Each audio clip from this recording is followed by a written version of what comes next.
Non-compete presuntoi!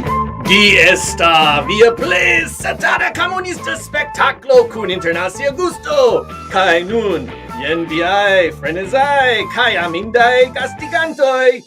American Johnson, kai Luno! Hello everybody, welcome to a very Esperanto... Does anyone of you understand what the heck he just said? I would be very surprised if you do. You got your wish. Haboti or Yaboti Potigavara said, I wish this channel used the international language Esperanto as a bridge language. So we gave it a shot. So the question is, did anybody understand anything we just said? We tried. E for effort.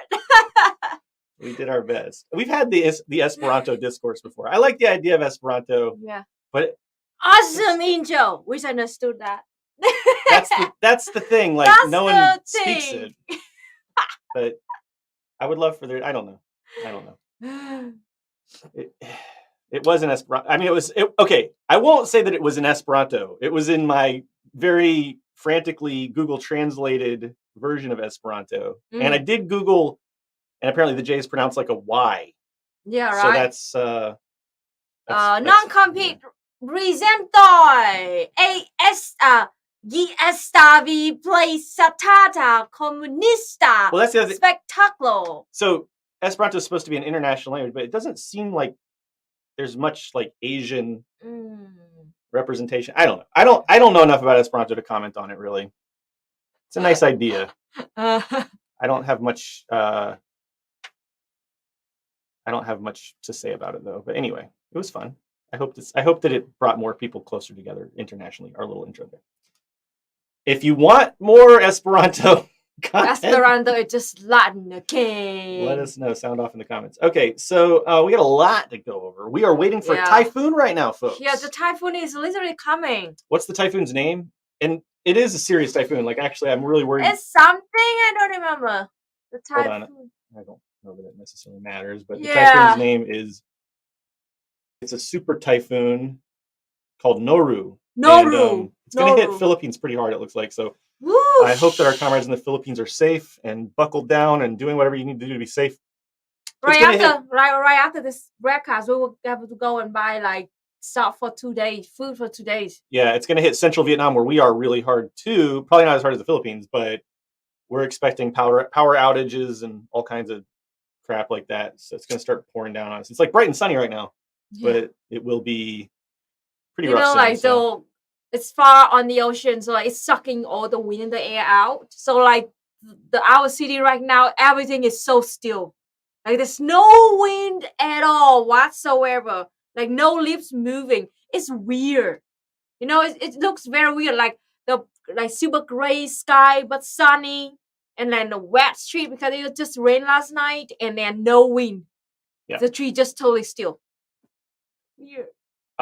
We also got this comment. So we will be talking about Cuba. There's a referendum on the quote unquote family code, I think it's called, and we'll be reading some articles and talking about that later. We did get this. We always get these messages whenever we talk about Cuba. Y'all got to stop pretending like Cuba is a socialist utopia. Sad. Cuban artists are laughing at you. Okay.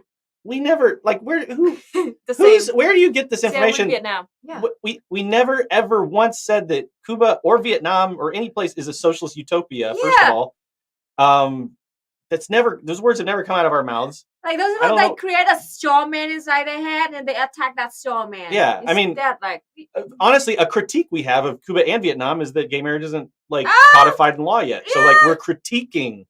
And now, if Cuba changes that, that's a really awesome thing. That's a great step forward.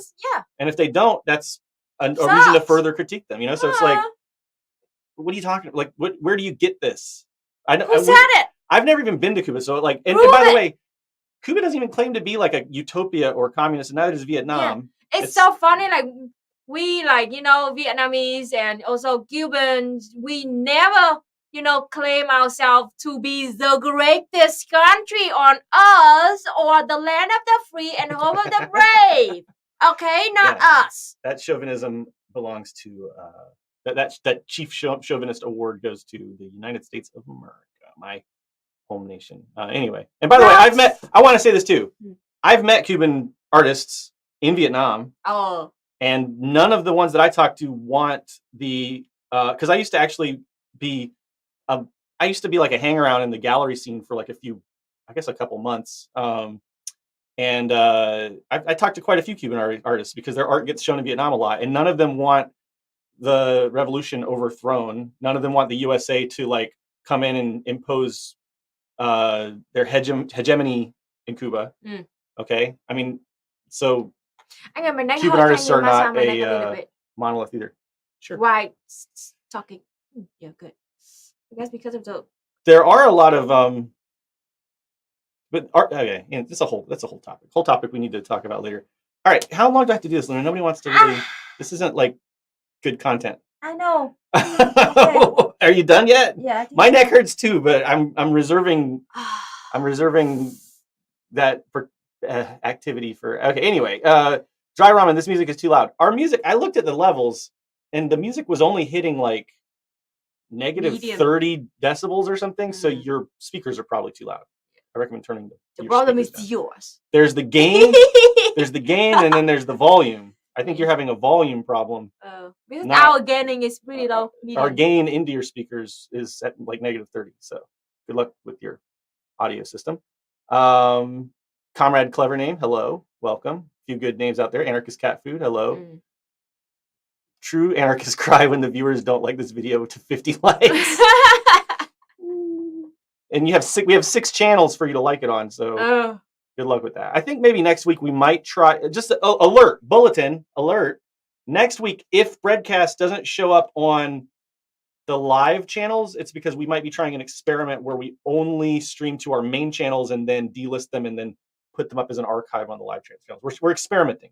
We're dialectically developing the format and how we deal with all this bullshit YouTube makes us deal with. Could you stop busking for likes? No. Could you stop stopping us? Could you stop asking us to stop busking for likes? What does buck? Asking for likes. I don't feel bad about asking for likes. Are you fucking kidding me? What are you, a child? It's like we have to pretend we don't want people to watch our show. Like do you know how much work we put into making this shit? We want people to watch it. How much effort did we put into this? Watch it, share it, like it, support it. So you will like us. Please like us. It is e-begging for like likes. When you I have to explain this. When people like the video, it algorithmically boosts it a little bit, so more people will watch it, and we want people to watch it. That's the whole reason we do this. We did a lot of stuff and effort. There's this weird thing in Western culture where it's like you have to pretend that you don't want people to watch your stuff. It's like you have to have this like kayfabe that like, oh, I don't really care if anybody watches my stuff. I'm not going to ask people to watch it. It's like, no, I'm expressly requesting that if you enjoy our content, you like it, comment on it, share it. There's really a field of work to make people like your content. It's called marketing. Introduce that to your people. Well, it's not just marketing, but like just mass communications. We want as many people to watch as possible. So no, I will never stop busking for likes. I will go to my grave. I always tell Luna, like, if I died suddenly in like a horrible catastrophe or something, you better milk it for content and likes and views. Like you better. I will fucking live stream it. Are you kidding me? Like exploit the shit out of that. Literally, when me and EJ, record each other's video, especially outside, and then we're like, if you fell off or something, please, remember to do it from the camera. Absolutely hilarious. Actually, we've been talking about live streaming your like hospital bed or something. That's the secret plan. We're not ready to share that one yet. So funny. Did you say kayfabe? Are you a pro wrestling fan? I am not a fan, but I study it because there's a lot of parallels between pro wrestling and like the debate sphere, and a lot of these like weird pseudo leftist ideologies. Exactly, that have been coming out and one of the things that somebody said, I don't remember exactly who, but I love that saying a lot. People who believe that debates, and debate bros are real, that's just like people who think that wrestling is real. Yeah. Right, exactly. Literally. You're a mark. If you think that debate is real and you don't realize that these people have cozy, professional, business, ongoing relationships with Nazis and shit, you're a mark. If you think that and there's plenty of evidence of this. There was a stream, I'm not going to name any of the names here. You can look into this if you want to. There was a stream where some pretty prominent pseudo-left streamers were talking to some prominent right-wing streamers who probably really are right-wing, and they had like an open mic beforehand, and they were talking to each other like they know, like they're really like best friends. They're asking about each other's like families and stuff because like these people have ongoing business relationship with each other. It's like wrestling. The heels and the faces are just personas and characters. Now, everyone and I want to make this clear. I'm putting on a persona right now. Luna's putting on a persona right now, right? Like we all have public personas, but at the end of the day, there's a much higher degree of spectacle with like the debate blood sport shit. It's like professional wrestling. And if you think it's real, you are a mark. I'm just saying. It's like pretty obvious. Yes, you can start calling debate pros jobbers. Yes. I'm not so sure. Yeah, there are jobbers amongst them and amidst them.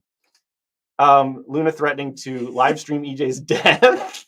I love this one. Do a Weekend at Bernie's stream. I showed you Weekend at Bernie's, remember? Yeah, you did. Here, what would a Weekend at Bernie's stream be like? It'd be like, wait. Hold on. I have a prop. I'm sure Yeah, I have a prop. you need prop. I need a prop. Yeah. I think. Oh, here we go. Perfect. This is gonna be Luna doing a weekend at Bernie's stream. Exactly. Okay. Like this. Hi everybody, this is me. No, Bernie never talked. Oh, You're okay. breaking character. You have to come up with an excuse for why I'm not talking. Hi everybody. This is welcome to our broadcast. This is our co-host EJ. EJ, say hello to everybody. He just he kind of drunk a little bit last night, and now he's kind of hangover, so like his throat's kind of hurt. So I'm gonna speak for him in this broadcast. But anyway, what are we gonna talk about today? About Cuba, right? It's great, and also I just have 70,000 subscribers on my YouTube channel. So yay, everybody! Yay, EJ! Yeah, look at that. It's awesome, right? And scene. That was our interpretation of a weekend at Bernie's BREADCAST. You're not really selling it, right? What are you talking about? This is EJ. How was my Bernie? That's what I want to know. I'm officially back to being a Bernie bro. Oh no, backslide. Whoa, Zakudon. And better news, my wife, son, and I are finally moving back to Vietnam this week from America. Woo! Welcome back. That's awesome. Awesome. If you come around the central area, let us know. This week is a bad time. You're moving during a typhoon. Do you realize that? I mean, it's gonna be okay. Sorry Everything's about that. gonna be okay by next week. But Well, they said this week. They said this week. Oh, shit. Hope your Get flight. I really ready, do hope your flights you don't know. get fucked up and stuff. Get a good raincoat. I think this reference is probably too old for the younger crowd. Boomer. We're I'm not. I boomers. can't give up my boomer humor. I just can't. So anyway, by the way, let's see. So where are we going to start, Luna? We have quite a few topics to discuss. I don't even know where to start, man. What? The new Italian kind of. We got the. Let's see. Well, I got a few things here. Okay, this is a little one. This is a short story. I don't think it'll take too long to cover this. There's this FBI initiative. I just think this is funny, and it's like a cell phone that the USA did. The heck, really? Okay. Why don't you share it on the stream? I'm going to. I'm just getting it all set up here. Sorry, I've got all my links, but they're not on the browser yet. Oh no, it's one of these Wall Street Journal things. Can I read the whole story? Okay, I can. I think. Okay. All right. So I'll start with this Twitter thread where we found out about this, and then we'll go to the Wall Street Journal article.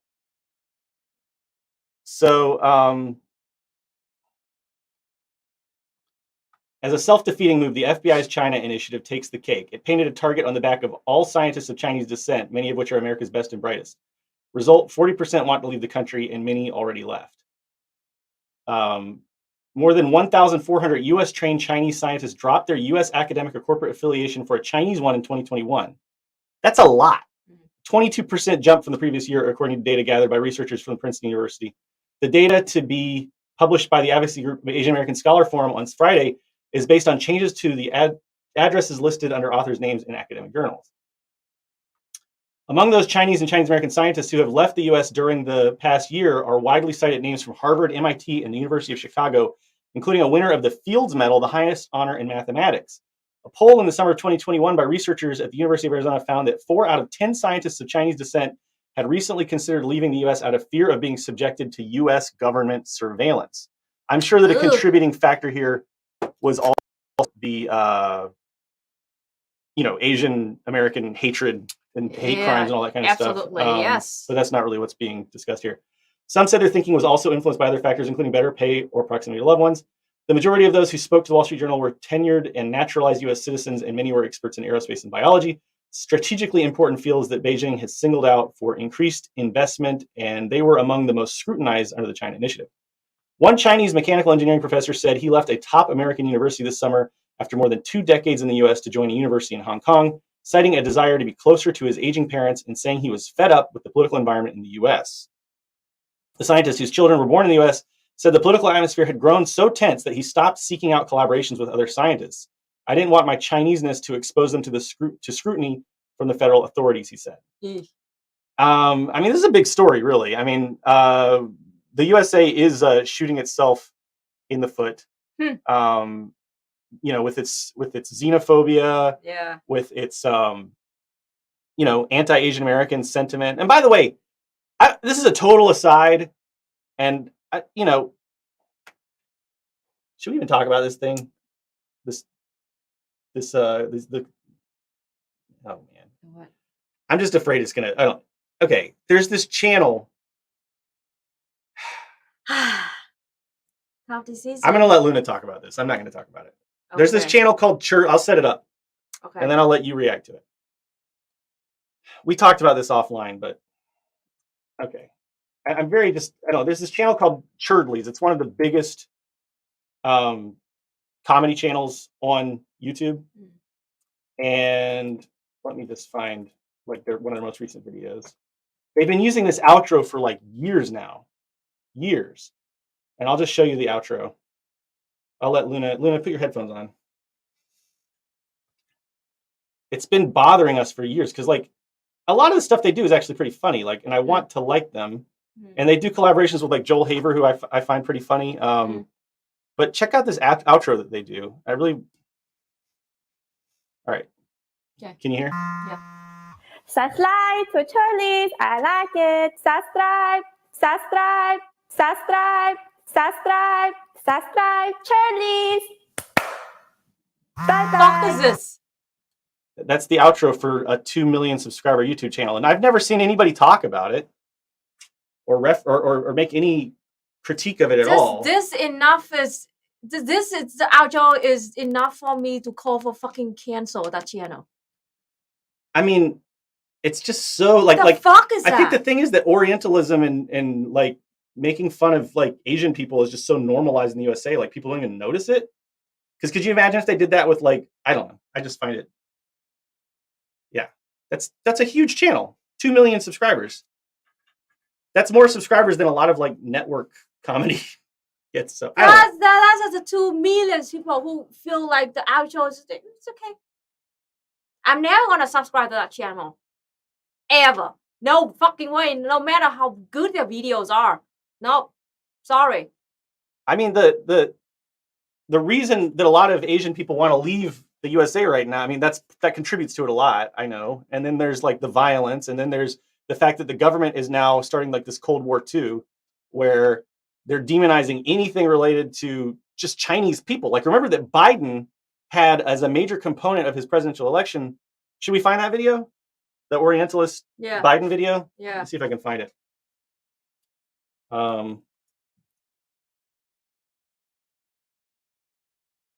Who is that woman? Why does she? Yeah. She's okay. I did a little background research. She is actually, I believe, I don't know what her ethnicity is, but she is Asian American, and she's the ex-girlfriend of one of the main people there. But they broke up a long time ago. But I guess they still use the outro for whatever reason. I don't know. So that's I don't know. It's just weird. I don't know if I can find that freaking video. China ad. Maybe this is it. This is it, probably. We'll find it. Gosh. Here we go. I think oh, come on. Well, I hate these news sites are so annoying. Zakudan, my Viet in-laws are so depressed here too for the same reasons. How can we not be depressed in that kind of? Xenophobia is built into the American political strategy. Yeah, 1000%, especially with this new Cold War strategy that Biden's going for. So this was from Biden's, oh, look, it's unlisted now. This was from Biden's campaign. And we hit this hard. We really criticized this a lot during the election back in 2020 or 2019. 2021. Nope, 2019, I think. 19, okay. What the fuck? No, it was 2020. It was 2020. God damn it. Time is but an illusion. I can never remember time anymore. All right, here we go. He failed to act.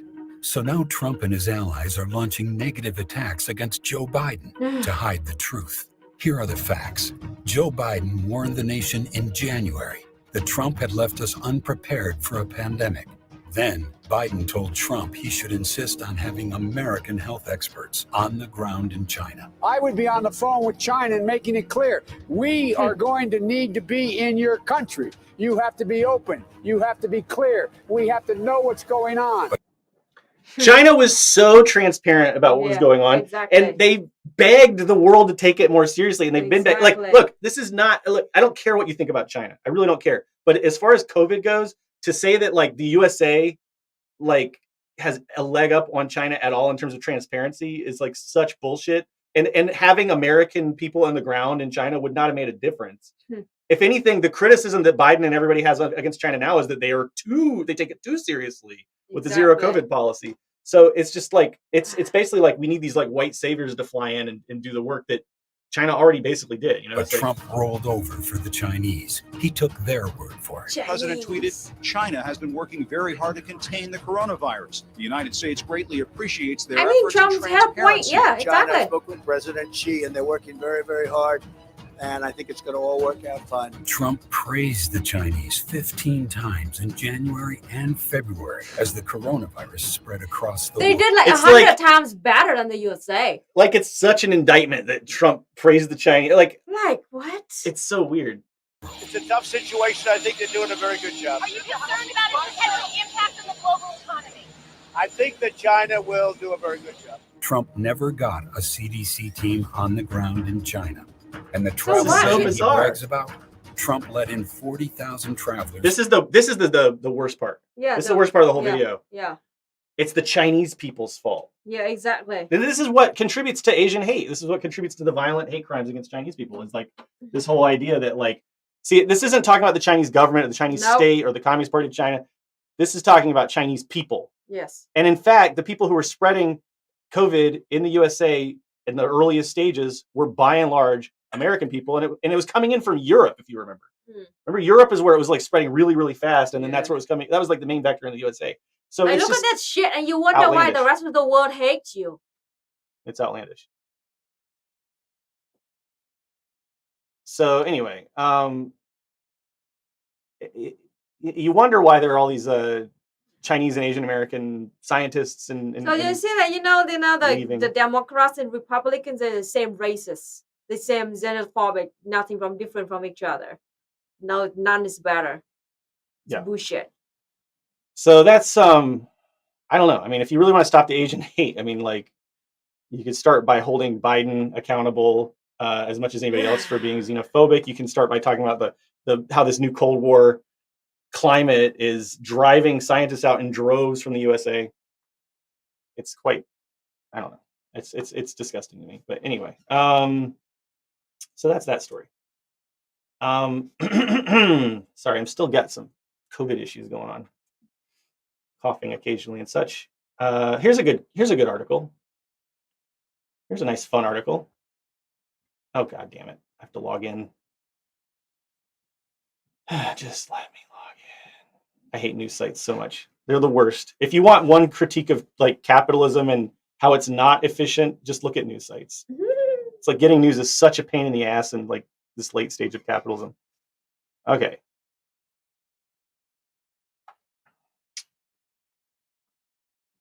LinkedIn ran social experiments on 20 million users over 5 years. A study that looked back at these tests found that relatively weak social connections were more helpful in finding jobs and stronger social ties. I like to cover this stuff because I want people to be aware that you're a lab rat and you're like having all kinds of shit done to you without your consent in terms of manipulating you and so on these social media platforms. There's no reason you should trust anybody on social media. You should not trust the social media platforms themselves. They're riddled with bots and sock puppet accounts, of course, as well. Just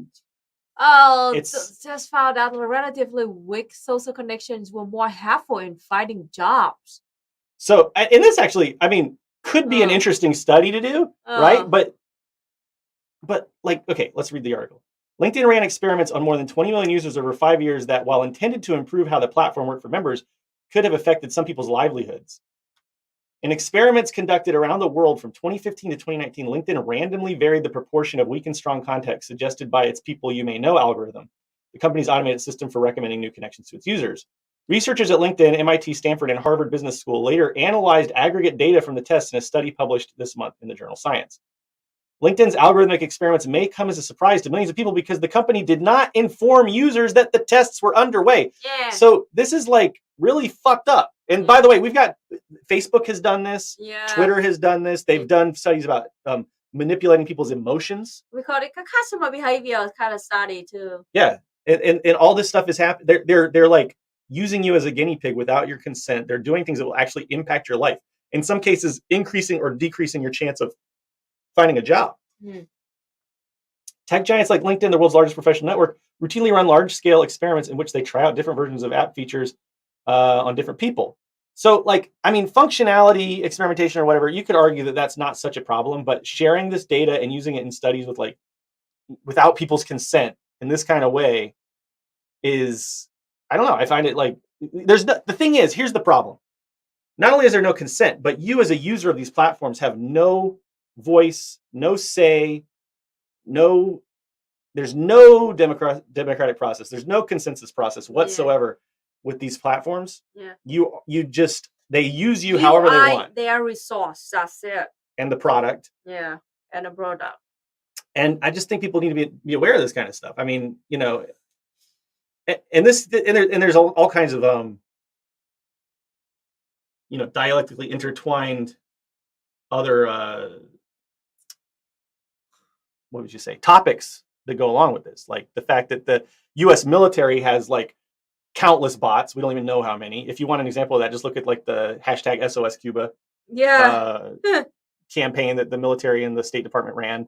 There are, I mean, like there are 4chan ops where they're running hundreds of thousands of sock puppets. There's all kinds of, like the debate bros do it. There's all, you know, there's countless bots from countless entities out there manipulating and pushing shit. Literally like out of the woodwork whenever anything, you know, any drama happen, a bunch of like accounts I created. First name, bunch of numbers. First name, bunch of numbers, and then they created like 2012. Yeah. Never posted anything before, and suddenly now they come out. Or they were just posting about like music and stuff before. Or not like, retweet other accounts once in a while, and then suddenly now they bunch of like they crazy about hashtag thing. Like, what?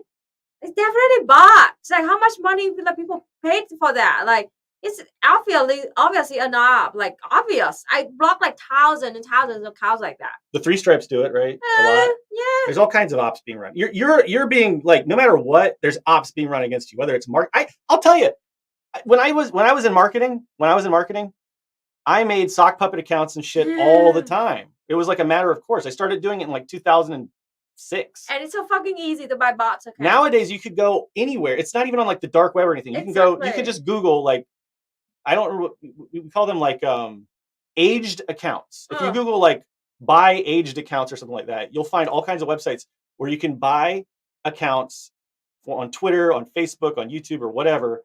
And they'll be like 5-10 years old. The older they are, the more expensive they are. Yes. And they have like posting history and stuff. And you buy these accounts and you can change the username and the avatar if you want. A lot of people don't even bother doing that. Yeah. That's why you get so many bots. They didn't even bother to change literally the profile picture. Yes. Yeah. It's just empty. And now, by the way. So funny. They can use AI. There are these, have you seen the AI generated faces? Yes. So you can generate these AI faces and they look totally real. Yeah. And you can have this whole background. You can have this whole, like, you can have post histories where like you show, oh, here's me, here's my selfie, blah, blah, blah. And it's like all AI generated. And that's just going to get more and more sophisticated over time. So you have to have some degree of sophistication and media literacy and social media literacy, especially if you're going to be engaging politically, but even just in your day-to-day life, because there's so many ways in which people, the bots, they have these really sophisticated bots too. I mean, most of them are pretty hokey and you can see through them, but like it happens on Luna's channel a lot where somebody will be like, wow, great video. It'll be like, wow, great video. By the way, does anybody in this community know anything about crypto investing? And then there will be this like whole thread, like 16 replies in that thread, different accounts, and it's all this like script, and it's like, oh, I got help with crypto investing from blah blah blah, and then oh, blah blah blah helped me too, and it's like this whole thread. And now those are kind of hokey, but the reason I'm talking about it is because that strategy can be used by anybody, and and it can be developed into much more sinister ways. And they have, by the way, did you see this story? What? I just thought of this, actually. This is totally, I'm sorry, we're like kind of ADHD bouncing around a little bit, but I'm The point I tried to talk about before is that, like, that it's already very pathetic for people to run a bunch of bots account to go harass other people, to defend their debate lord, But it's already pathetic if they receive money to do that. It's even more pathetic if they do it for free. so, Out of their own time and effort. Like, what the fuck is wrong with you? to do the that? essay may be dead. Oh. The idea of, like, for school homework and stuff, the idea of the essay may be dead because now they have AIs that can generate essays, and they're so convincing. And you can even teach the essay your writing style with some of these platforms, so it will like mimic your writing style. And you can, and kids are smart, so they'll go in and they'll reintroduce like typos and stuff, so that it won't look like too perfect. But this new AI writing shit, it's so good. Like, you could put in any topic and put in parameters, and it'll generate like an essay or an article and social media posts. So like, this is why more than ever, you can't judge someone's success or effectiveness just by like follower count or views or whatever. You never really should have, because like, for instance, PragerU has like millions and millions of views, and they're obviously complete garbage, right? They're buying a lot of views, but like, you can just like generate as much audience as you want now artificially. And so somebody can come in and say, hey, look, my ideas are so good. Look, I'm convincing thousands of people, but it's like, we have no clue if these people are real or not. You know what I mean? Like, I think the only way to know if political action is effective is for you to really connect with people in your actual community and see what works and what doesn't, which is what we've always said from the beginning. Like, this is what Marx and Engels were saying, is that dialectical materialism and communist activity needs to have a feedback loop between theory and practice. Exactly. Like, this shit is just getting more and more and more creepy, and you need to get ready and get prepared for this. Yeah. You need to always, have a critical thinking. Yeah. Literally, whenever kind of piece of information you read on the internet from the people that you don't know, you need to investigate before you trust them 100%.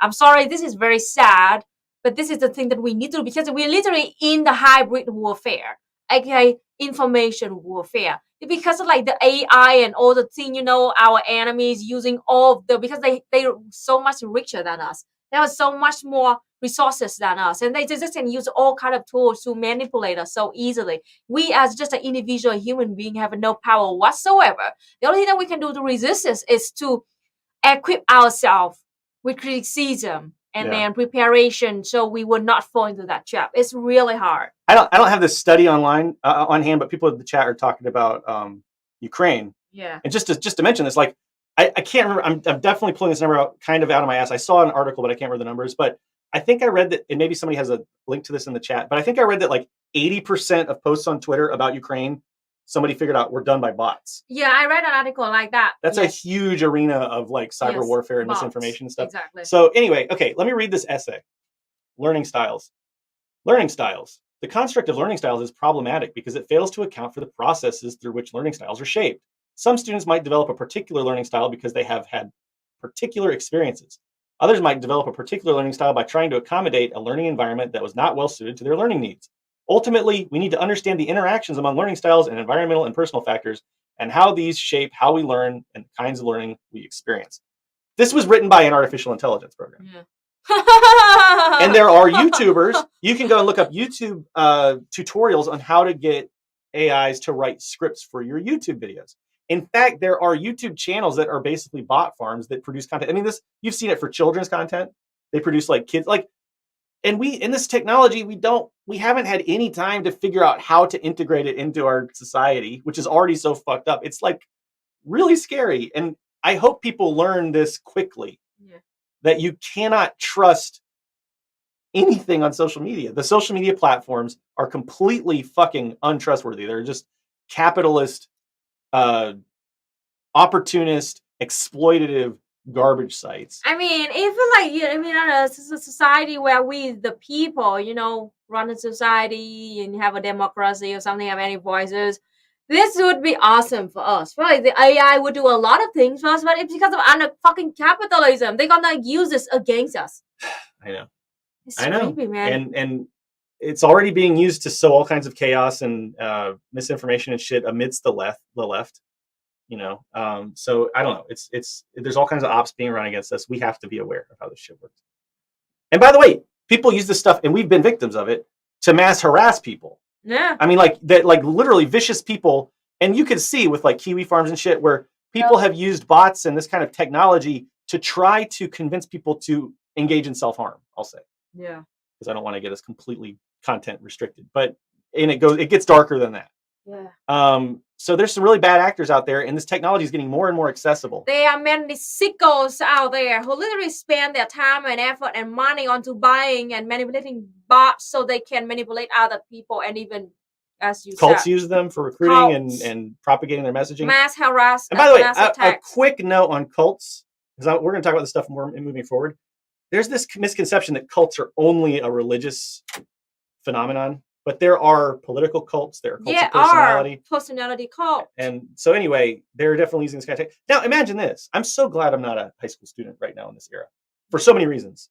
I feel so sorry for any of you watching this who might be like young and like in high school or middle school or college or whatever. Think about this. When I was a student, I think it might have been like the dawn of cyberbullying. And it was very, very weak at the time. Like I remember people would like sometimes email other people with like a fake email account to make fun of them or whatever. Like email was the main vector of cyberbullying back then. Yeah. Because there wasn't really Facebook or anything like that. But I do remember people getting like, made fun of or picked on or whatever through like email. And they literally like had like self-harming thoughts because of that.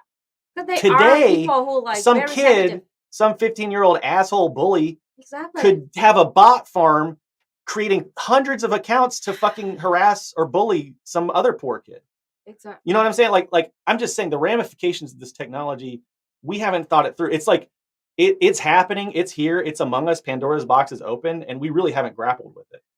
Dude, just think about the time when, like when you were like 14, 15 and you just go in and spamming people with phone calls. That's like, it's the 90s. You act like that. And of course, in 2022, with like all kind of like social medias and kind of technology like this, of course, like it's so easy to be anonymous online and then run the like 50 bots accounts to target attack, like harass like only one person that you do not like. This is true too. It's ruining gaming. Actually, it's about ethics in game journalism. No, but it's true. There's like I've heard from I don't play a lot of multiplayer games, partly because of shit like this. But like, yeah, I have friends that play a lot of multiplayer games, and they say that a lot of these games are like unplayable now because there's so many bots on them that you just can't even enjoy your like a game. I know that that's a big problem with gaming. I mean, it's like it's affecting so many different aspects of people's lives. Yeah. Now, this technology could be cool. Like, for instance, it could be used in video games, right? Like, wouldn't it be cool if, like, NPCs in video games were, like, a little bit more alive because of this technology, right? Like, you could have, like, a little village, like, because remember, there's all these jokes about how, like, in the old RPGs that I used to play when I was a kid on, like, Super Nintendo, the villagers were, like, so unrealistic. You'd walk into their house and they'd just, like, let you steal all their shit. Like, now we could use this technology to have AI that has, like, more lively dialogue, and they come up with, like, they can maybe respond to what you're doing more or whatever. That's cool. Like, there's definitely cool ways that we can use this technology. Oh, here's another interesting thing. Check this out. As far as how this stuff can be, like, kind of shitty in ways that we don't expect. I got to find this thread. Here we go. I found it. I found the thread. Okay, so this comes to us from Twitter. I just think this, I'll probably read this whole thread. I don't think it's too long. Talking about AI art. Okay, AI is obviously a big thing in art now. So this is from J Dragon Write Stuff at J Dragsky. I don't know anything else about this person except this thread, but I thought this thread was interesting. There's been a lot of conversation about Theater de Opera Spatiale, the AI generated image that won a prize in Colorado recently. And this image won, an art prize in Colorado. What I'm interested in doing is looking at this piece and saying, if this is art, what is it doing? So let's try content warning, racism in art. This is the piece. And it is an interesting piece. Yeah. Very detailed. Which is part of the problem. But let's keep reading. The painting depicts a figure in white robes staring at an orb in front of her. The orb, buffeted by the architecture of the room, contains a city within it. A figure in red robes standing off to her side. Around her are more figures shrouded in darkness and digital noise. So, some highlights from the imagery of the piece. Okay, see the detail? That's kind of important for what's coming next. Okay. The immediate comparison I'm drawn to is the sublime, specifically the composition of the wanderer above a sea of fog. This is useful since AI cannot articulate human emotions yet, and it thematically supports the sense of awe through the piece. But where is her awe directed? So there's a comparison between this part from the AI-generated image and this human-generated art. Okay? Yeah. The title of the piece, needlessly and pretentiously French for space opera theater, gives us a clue, as does the aesthetic of the piece, the faded markets and the vaguely geometric swirling tiles overhead, which is to say it's drawing on the French Orientalist tradition. I find this so interesting. So you see like some comparisons. This is like French Orientalist art, human generated, obviously, from history. And you see there's some like similar detail, right? Because like if you don't realize it, the AI, what it's doing is it's looking at, probably hundreds or thousands of pieces of art, and it's like generating things based on this input. Yeah. And the art that's being fed into it, a lot of it apparently includes this French Orientalist art, right? So like the input is affecting the output. The piece utilizes details and color in a similar way to the 19th century Orientalist style as described by Edward Said. That is to say, the imaginary of intricate geometrical detail and color, which is designed to invoke foreignness. It uses detail to dazzle us without meaning. So this is one of the, if you're not familiar with Said and Orientalism, one of the characteristics of this Orientalist art is that it kind of like soullessly emulates some of the geometric intricacy and the patterns from Eastern art, but the people who were making the art either didn't know anything about it at all or misinterpreted a lot of it. So the geometric patterns get translated into this weird, like voyeuristic Orientalist presentation, right? And that's kind of what's going on with this AI generator. In the Orientalist style, they would frequently mix and combine many different. This person explains it. Okay, they frequently mix and combine many different styles of Levant and Egyptian architecture and culture without regards for what it meant or where it came from, just like how AI art will recombine meaning without its context. So this is a historical piece of Orientalist artwork where they're meaninglessly just like throwing up these Oriental quote unquote to promote foreignness. Yeah. This piece is about a figure attending a theater where a foreign and exoticized world is displayed in miniature for her sublime awe to turn meaning into shapes that dreams for her to gasp at without ever comprehending, because it's an opera of spatiality. In short, this AI art piece is disquieting not merely because of its AI-ness, but rather because the art itself is built on an Orientalist symbolic language, which is arguably a flaw of a database built on 19th century paintings. I realized that this is in a conversation with a friend and thought it was potentially very illuminating. Blah, blah, blah. Okay, so the rest of it's like postscript stuff, but that's the basic idea. And I just think it's interesting. Yeah, it's like we have like racist art being input into AI, so the AI is now outputting racist-ish art, right? Art that has these racist tropes, kind of thing. Now, I'm not saying cancel this AI artist. We have to think about it because there are ramifications to this, and there are potentially ripple effects to this kind of thing. We know that technology can have unintended consequences, especially when it comes to race. For instance, Silver Spook, our Hawaiian indigenous comrade, let me find this real quick, pointed out.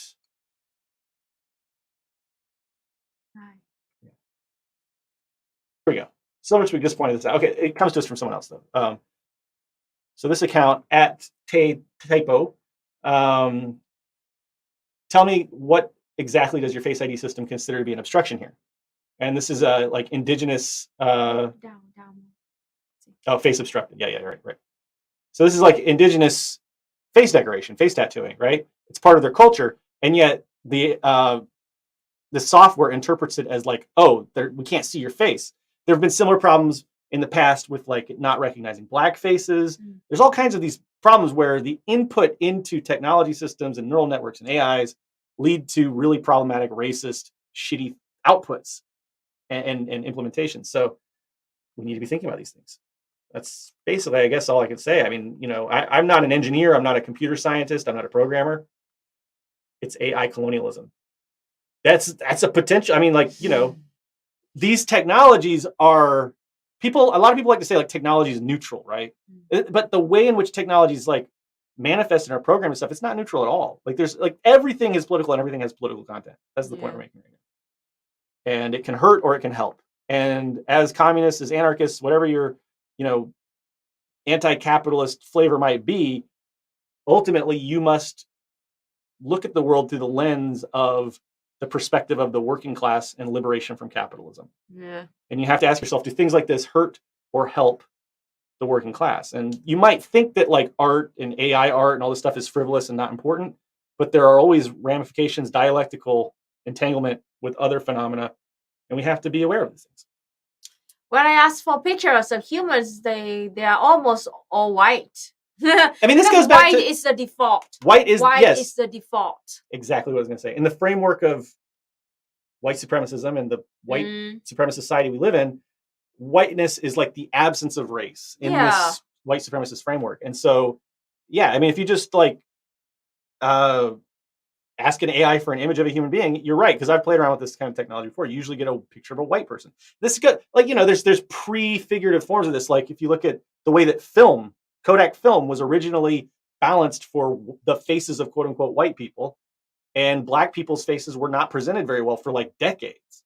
You know, there's a lot of scholarship on that kind of stuff.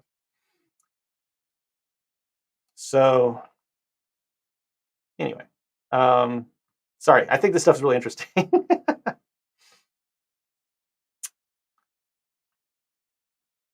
I mean, the AI doesn't. So AI likes drawing white folks more than black people. Genuine question. The AI is doing what it's being programmed to do, and it's basing its decisions on inputs. Again, it's because dialectical materialism, the outcome being affected by the inputs. Very important. And they're using white supremacist inputs. Yeah. You have a bunch of predominant, most computer scientists are white.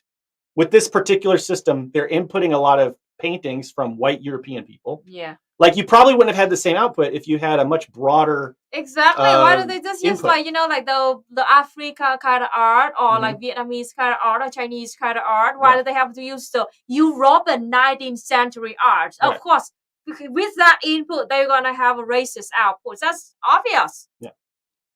So, you know, the AI now as things develop, who knows how they can develop? That's what I'm saying. We need to think about this stuff as it develops before it develops. Actually, we missed super chat. Okay, let me read this chat real quick because it's related, and then we'll do the super chat. The AIs are being trained on white Western cultures. This is what we're trying to say. And then being deployed in the global South, forcing them to shift to Western culture standards to use the technology. Exactly. Very well said. True. Yeah. Which is what happened with film. Yes. Film forced people to use film forced like movies to treat black people differently in various ways. Like on movie sets, they would light black people totally differently from the way they would light white people, and they had it had all kinds of ramifications in the real material world. Right? It's not just a theoretical conceptual thing. Like there are real problems with this kind of stuff. Okay. So a super chat from Samwise about 40 minutes ago. Oh wow, sorry for missing this, Samwise. We were so I was locked in. This resolution is more like super gay marriage. We got to talk about it. Yeah, we haven't even gotten to that topic yet. Thank you for reminding me, if nothing else, that we need to talk about that Samwise. And thank you so much for the super chat. And yeah, we'll talk about that more in just a few seconds. We got another super chat. Wow. Thank you so much, Saintbrush. That is extremely generous. We thank you so much for that super chat. Here's to the workers' friends. Aw, thank you so much. I'm blown away. Thank you so much. Good for the typhoon, which is coming right now. We'll go buy our groceries for the typhoon right now. Typhoon. Thank you. That's really appreciated. And for the work, everything is for the workers, folks. Honestly, and that's all we're really. That's like our main point is like the perspective of the working class must be our focus until capitalism is banished from the land. All right, lots and lots of discourse in the chat. It's hard to focus on what. It just passed Philippines. So... Oh, it passed the Philippines. Okay, yes. So I hope that if you're in the Philippines, you have access to the internet and electricity, and I hope you're doing okay. I know that 2 people died in Japan already from this, so it is a serious thing. I mean, I'm from South Carolina, where we have this tradition of like hurricane parties, but that's probably not a good thing to I'm propagate. Sharing you the chat right now. You see the map of the typhoon which is coming? Oh, yeah. It's going to be something like maybe like tomorrow, maybe or even tonight, if it's faster, you know? Oh, wait a minute. Disappear. I just saw it. What are you doing? I just saw it on the map and I disappeared. Right. Oh, no, the typhoon itself on the map. I just saw it. I don't know, Lena. You broke it. I broke it. Sorry. Stop. Go to like a weather.com or something. Yeah.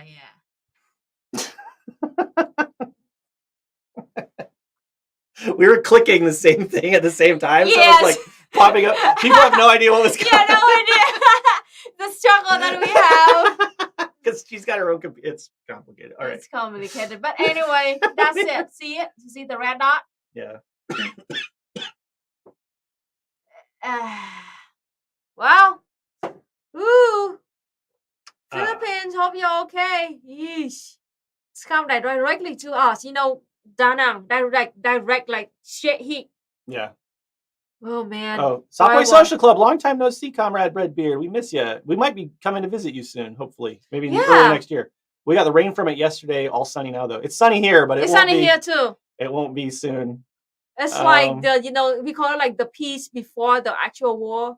When is it projected to make landfall in Vietnam? I mean, yeah, like Luna said, it might be tonight or tomorrow morning. Yeah. Somewhere in that range. Fast is tonight or slower is like tomorrow. We got a lot of rain last night and wacky thunder, like Yeah. super powerful thunder. All right. Do we want to talk about Cuba? Are we ready for that? Yeah, sure. So here's what I decided to do. Luna and I talked about this, and we're like, everyone's gonna be covering this using like Western news sources. Very few people are going to be using the Cuban news sources. Mm.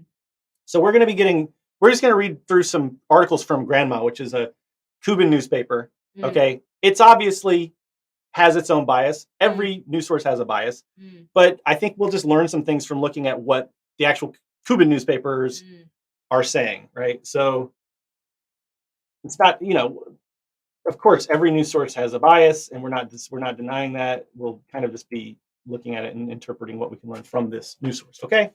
Because I know people are gonna be like, "Oh, I can't believe you're reading Grandma." It's like, well, nobody else is probably gonna be reading this on stream, or not many. So it's just a different perspective, okay? It is the official voice of the Communist Party of Cuba. Front loading that, okay? So it's biased. But through that bias, we'll learn some interesting things, I think. Okay, so and there's nothing wrong with being biased. People yeah. are so ding dong about I mean, that. like Luna and I are biased. We never deny our bias. Fuck. People like denying a bias or denying a perspective.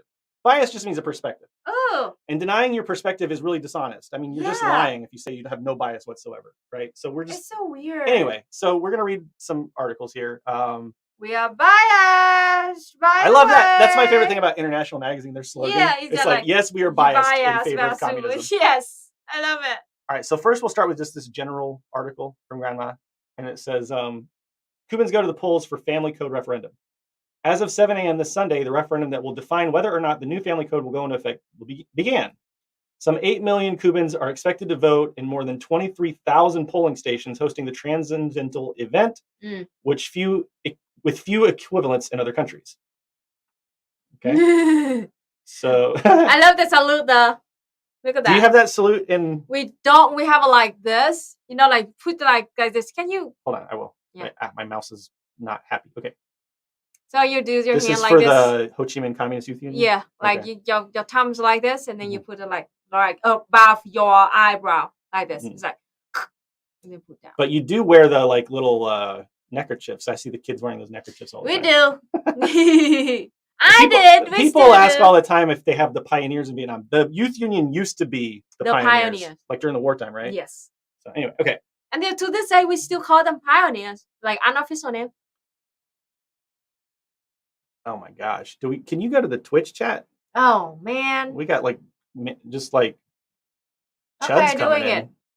All right, so as of 7 a.m. this Sunday, the referendum that will define whether or not the new family code will go into effect began.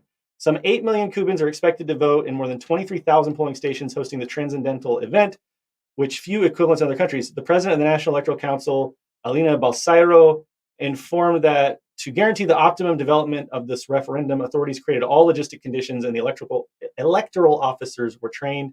200,000 people, more than 1,400 supervisors, and 28,000 helpers will participate in the referendum process, which will take place until 6 p.m.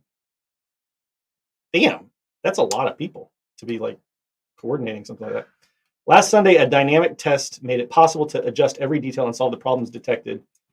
In places such as hotels, bus and train terminals, and airports, 224 polling stations are available for those who are away from home, so that they may exercise their right to vote on the Code of Families, also called by Cubans the Code of Affections, which protects everyone without exclusion, privileging the respect for human dignity. And okay, so that's one article. That's just kind of like a by the numbers what's going on. Then we have some perspectives from, I guess you would say the mods get them. Thanks, mods. oh, thank you, mods. Yeah, Thanks, my mods. mods got to be on high alert these days. There's a lot of different little cults and cliques running around. Oh, Remember, lots of bots out there. We had a whole conversation Info about warfare. Info wars, yeah. Oh, god damn. It sucks that Alex Jones like stole that word. Yeah. Infowars is like a pretty good concept, but Alex Jones just like fucked it all up. Okay. Oh, Vietnamese do not give a shit about Alex Jones. Really? We don't even know that he exists. So Yeah. we just keep using the word Infowars. Like, fuck it. Who give a shit? Yeah, maybe we should recuperate that word. That's a good point. Oh, there's 2 Twitch chats, Anarchist Tech Support. Yeah. So, okay. Yeah, as they are those on my Twitch. Yeah. Assholes. Okay. So, Raul votes in the popular referendum on the family code. The leader of the Cuban Revolution, Army General Raul Castro Ruz, Yeah, the younger brother of Fidel Castro. right, exercised his right to vote this Sunday in a popular referendum on the family code. Early in the morning, he arrived at polling station 2, belonging to the 60th constituency in the Siboney neighborhood in the Havana municipality of Playa. We know exactly where it is now. That was very detailed. Upon his arrival, he greeted the neighbors waiting in line to participate in the voting. He was interested in the number of voters in the area.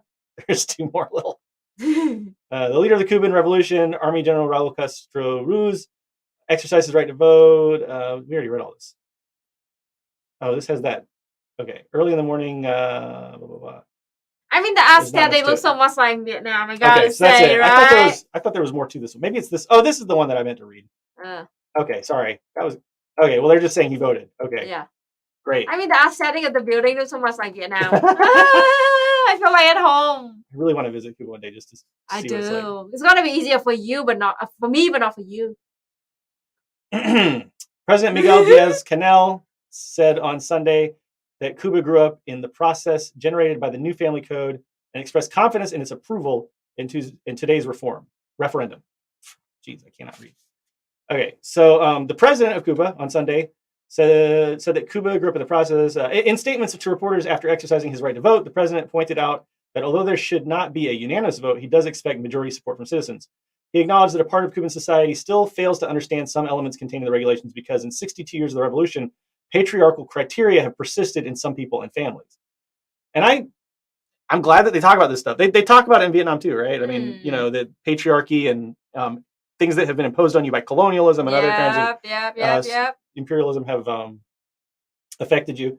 The head of the state added that the process of constructing the code respected everyone's right to an opinion, but he regretted that for reasons of belief, a part of the citizenry still does not understand that the law respects the type of family that they defend and also protects the rights of other forms of love.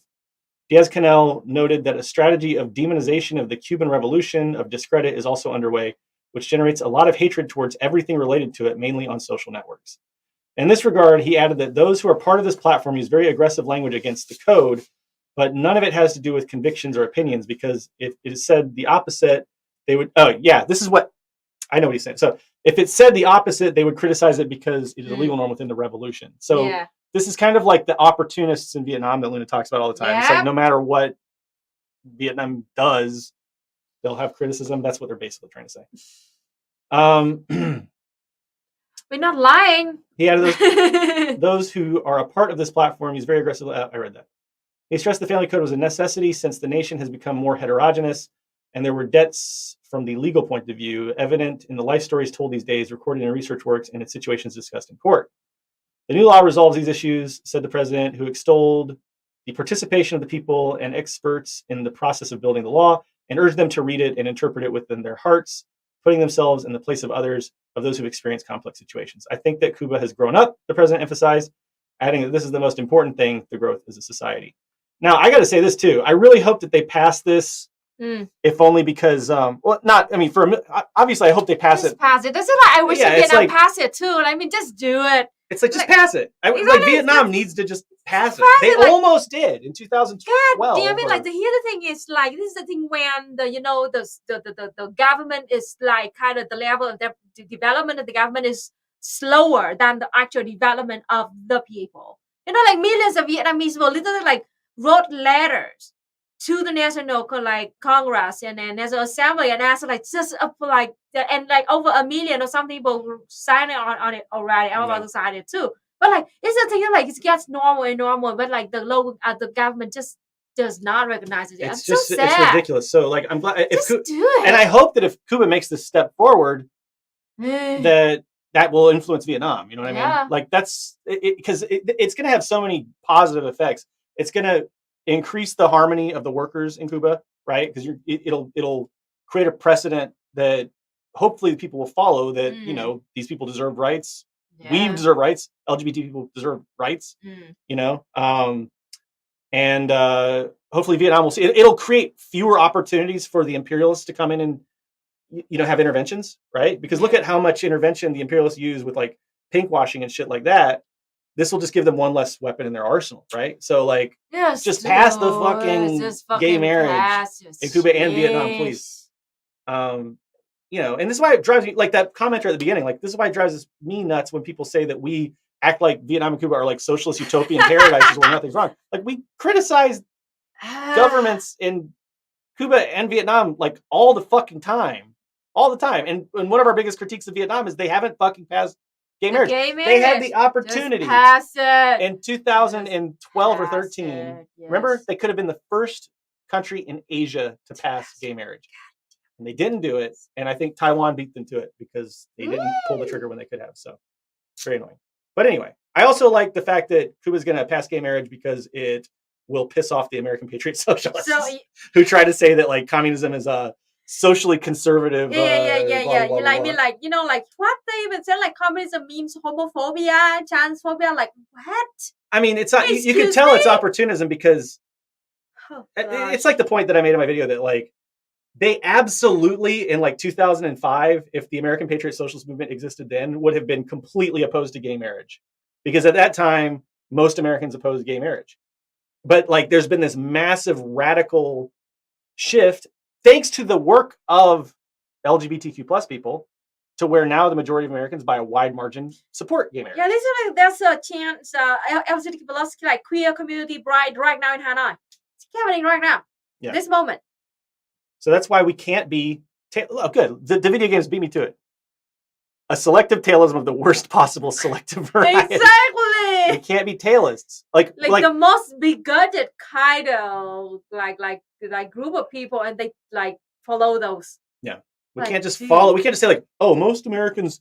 Like if we were in 2005, this is why we can point to Hillary Clinton and Joe Biden and all these people and say that they are full of shit and they're opportunists because they were saying they're opposed to gay marriage and now they're saying they're not because they were tailists and they were they were populists, they were demagogues, and they were just going along with whatever they thought would get them elected or get them points with the people instead of trying to develop the people, right?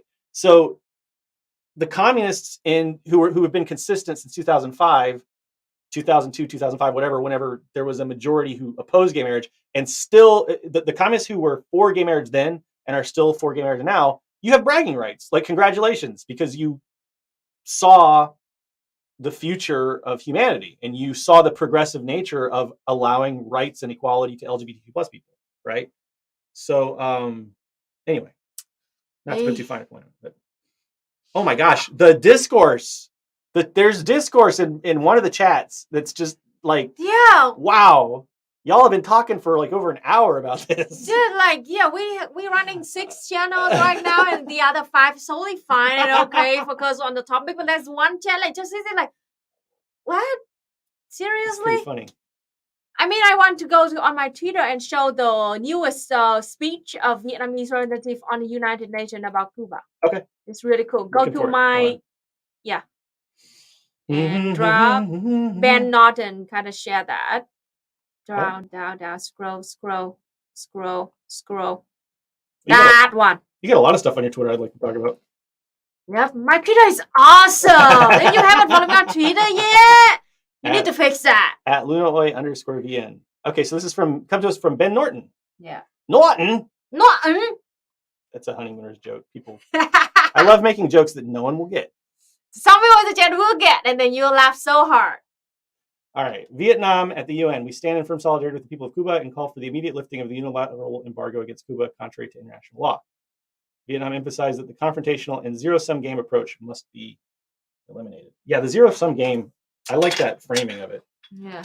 It's like geopolitics doesn't have to be a zero-sum game. It's so wacky that the USA tries to force into that framework. We stand in firm solidarity with the people of Cuba and call for the immediate lifting of the unilateral embargoes against Cuba, contrary to international law. Nice. Yeah, me too. We little bit said this every I single agree. time the United Nations had a meeting. Good. That's awesome. What else we got? Oh, this is kind of funny. You know how people are always saying like how everyone in communist countries are like fleeing? They're fleeing to the USA. Sad trombone sound effect. Wah, wah, wah, wah.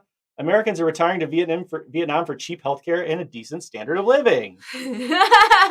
Boom. It's like a lot of three-stripe Vietnamese come back here. Yeah, we talk about that a lot.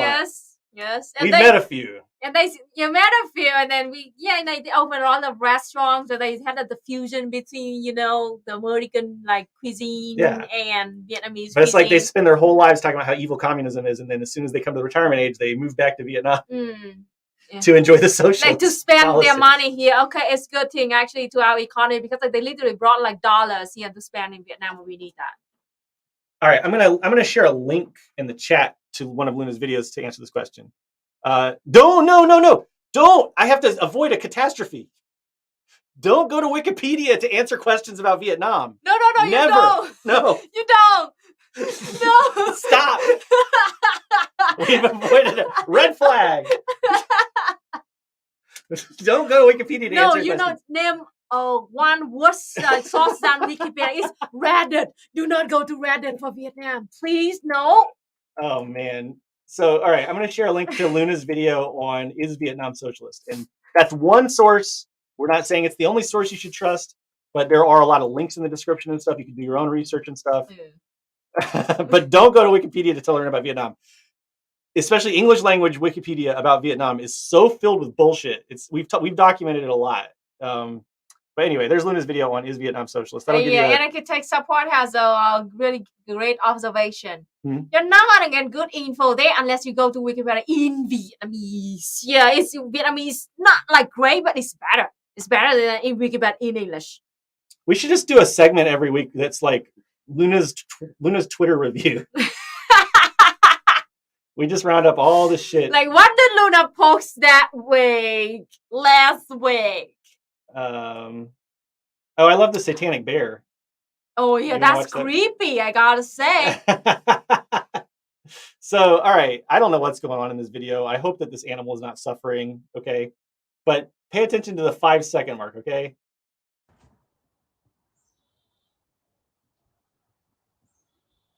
It's creepy. It's not like literally it's like what entered this bear? The it's evil. You are more than... Oh boy. What is this? We got a spam bot? Is this spam? I don't know what's going on. It's weird. Our chat is wacky today. Chat's off the rails. Chat is off the rails. Hey, Samwise. Thank you for another super chat. As a historian of the Chinese Revolution, I can confirm that the Pat Socks make the left KMT look smart. the Kuomintang, with the Chiang Kai-shek leader. We hate Chiang Kai-shek, by the way. Ham said, "Thanks for the explanation. Even so, fun." I don't know if you've actually watched Luna's video, and if that's what you're referring to or not. But I think Luna's video gives a pretty in-depth. I don't think. I mean, it's kind of simplified, but yeah. I mean, just to give you the answer from the Vietnamese perspective, Luna will tell you. It's biased, by the way. Go ahead and do your spiel. The bullet points. The bullet points of Vietnam is socialist, so we are on our socialist path towards socialism, our path towards socialism. And long story short, by 2025 we will eliminate extreme poverty. By 2030 we will have at least 30% of our national electricity output is the green energy. by 2045 we will be a developed country with strong economy, and after that by 2050 and more forward we will really strive towards like communism, a stateless and classless society. And by the way, when I talk about American, I just call it American patriot socialism as like the overarching thing. Because like one of the things that these kinds of wacky cult-like fascist pseudo movements like to do is change their terminology all the time. So it's like sometimes they'll call it American patriot socialism, and then they're like, no, we're Mecca. What is it, like Mecca socialism or Mecca communism or something? No, we're MAGA communism, and then they'll come up with some other terminology soon. That's just how this stuff works. It's I mean, I do think that the impasse and the MAGA communism thing is just a rebranding of literal national. Well, now they're going full like LaRoucheite, which Yeah. might be the ultimate development. I don't know, but anyway, whatever. That's not something we don't really feel like talking about that right now. We talked about that a lot the last couple weeks. That's it. That's gonna be my last word. Do you have any more for now? Don't mark our words. We will be back. That one is also interesting. No, I share. Yeah, this one's really interesting. No. Yeah, you should watch this video if you haven't already. I'm scrolling through, and this is what Luna's referencing to. This is what she points at. It's the stream we're doing right now. How meta are we going to get? Like, right. We could talk about It's that. like We a could start loophole. about this stream. You know, this stream is really interesting. It started out with like this weird like Esperanto thing. Yeah, and the chat is really wacky, but I mean, we should start like halfway through our stream. Just exactly, like start it's a watching loophole the stream. forever. The loophole, you're gonna be stuck in the stream forever. Halfway through the stream, we start doing commentary on the stream. So go back to the beginning. Yeah. Oh God, the meta stream. We should do that one day. That would be kind of fun. Not tell everybody what we're doing. Yeah, they are Nazis. Correct. This Nazis is Nazis rebranding. All right. So what were you going to talk about for real, though, Luna? Oh, Mussolini's little sidekick? Yeah. Is that what you're talking about? No, I'm not. Oh, what are you talking about? Yes, give me. What are you talking about? This one. There's a new thing. You should talk about this on Mooncast. Yeah, I should. Sure. Luna will talk about I think it'll be too deep for us to really cover here, and you're probably better to talk about it than I am, but Luna will be talking about the path towards socialism in Vietnam on Mooncast in 2 days. Somebody asked in the chat if I ever seen the monument where we shot down suddenly forgot the name. The pilot who got arrested in Vietnam. John McCain? John McCain. You forgot John McCain's name? Whoa. I mean, we went there like more than 10 I mean, times. we literally spent a full day trying to find that goddamn statue. We keep passing by, but we didn't see it. It's so small. No, you know what really? All right, I want to tell this whole story. So Luna and I, we were doing this video on the bombing of Hanoi, and we're driving all over the city to get all these shots. And we wanted to get a shot in front of this memorial statue of when John McCain was captured by the people, not like the military, but by the people of this Chuk Pak Lake part of Hanoi. And we were trying to find the statue, and we're driving. It's like a little lake. We drive. It's like it probably takes about 15 minutes to drive all the way around. Less than that, but yeah. But we drove around this thing but the first time we drove around it, right when we were going past where the statue is, I saw this funny little poodle, and I laughed at it, and I was like, "Luna, look at the poodle!" And we laughed at it, and like that distracted us, so we missed it. And then the second time we're driving around, I saw an ice cream shop, and I was like, "Luna, look at the ice cream! We should get ice cream later." And that distracted. So it's like kind of my fault, I guess, that we had to drive around the lake like 3 times before we finally found it. It's my ADHD brain. I forgot John McCain's name until you brought it up. I missed that about myself. I'm sorry. Mea culpa. This is the most ADHD story ever. The ADHD struggle is real. Well, Luna, like, I guess it's real. Luna was it's like, not a myth. Also, Luna was distracted by my ADHD. Yes, you pointed the cute again poodle. Ripple effects, dialectical material. Fucking cute poodle. Was like, yay. I'm not the only one who has problems with my ADHD. Luna also has problems with my ADHD. Luna has a dialectical relationship with my ADHD. True? That's true, right? Sure. And I think I've even made Luna like have more ADHD characteristics through our relationship somehow. Because when I met Luna, you were a lot more like focused. Yeah.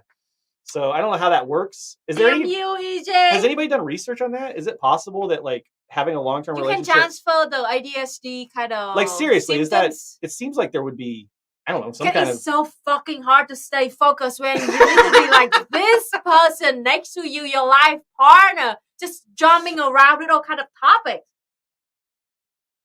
Just saying. Neurodiversion. Neurodiversity. What would it?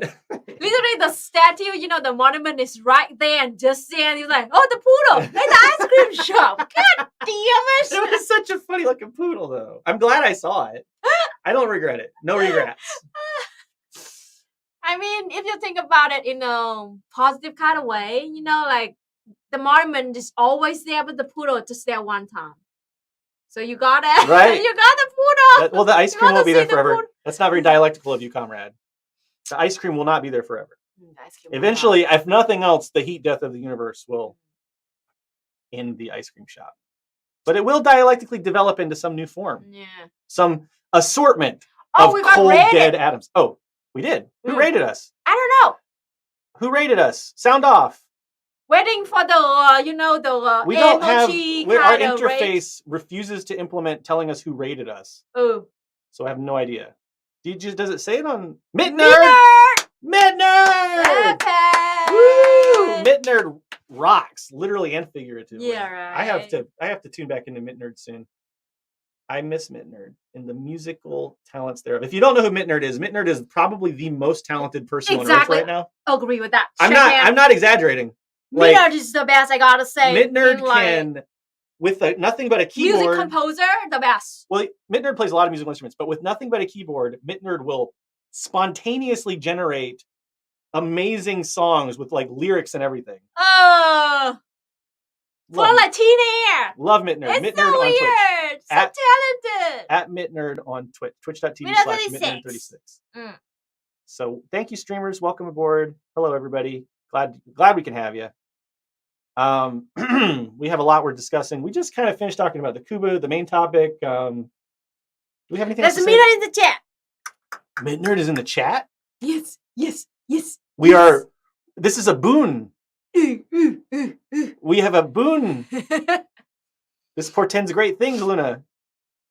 It's like seeing what is it? You see like a sparrow? I'm so happy right now. I'm thinking about enjoying life, and then the typhoon is coming. Oh yeah, the typhoon's gonna wreck the next 2 days. Great. I just hope our power doesn't go out. I mean, if you hear us like disappear for like a day or something, that's what the the internet and the energy systems got lost. I really hope that I just hope that the electricity doesn't go out. I could even live with the internet going out, but I hope the electricity doesn't go out. It probably will. I mean, we can just hug each other and sing songs. Just cuddle and sing songs. Cringe. Cringe so hard. I cringe so hard and I said that. Well, you meant it though. I meant it. Luna has more toxic masculinity than I ever will. Anyway, now we call each other, hey husband. Oh, no way. Wife? Hello, wife? I don't know how other people do it though. I'm not asking for this. How's weed scene in Vietnam? It's pretty popular. But I mean, it's like you get the, okay. How would you put? I think you would say that it's like decriminalized. So you get like a small fine if you get like the worst punishment for having weed is like a small fine. It's like $20, right? $20. It's like 500,000 dong. Is that correct? Or I think it's up to like 1 million if you have like a lot of it.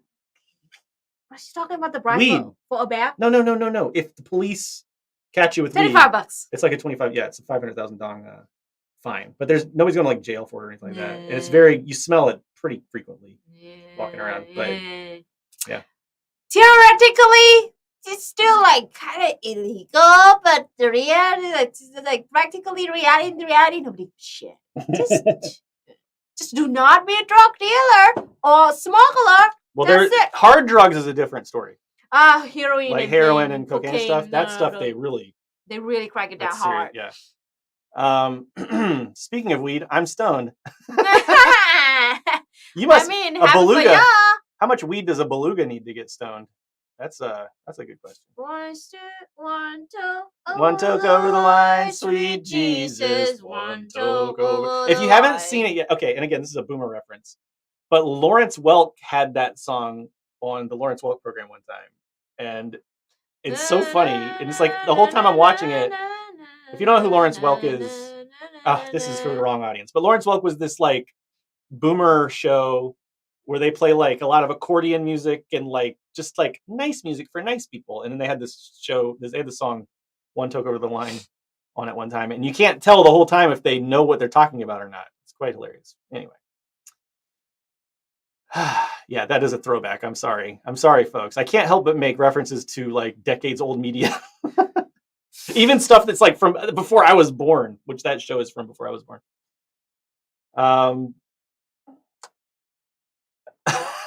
A beluga probably needs a big fat joint, maybe from Canadian weed.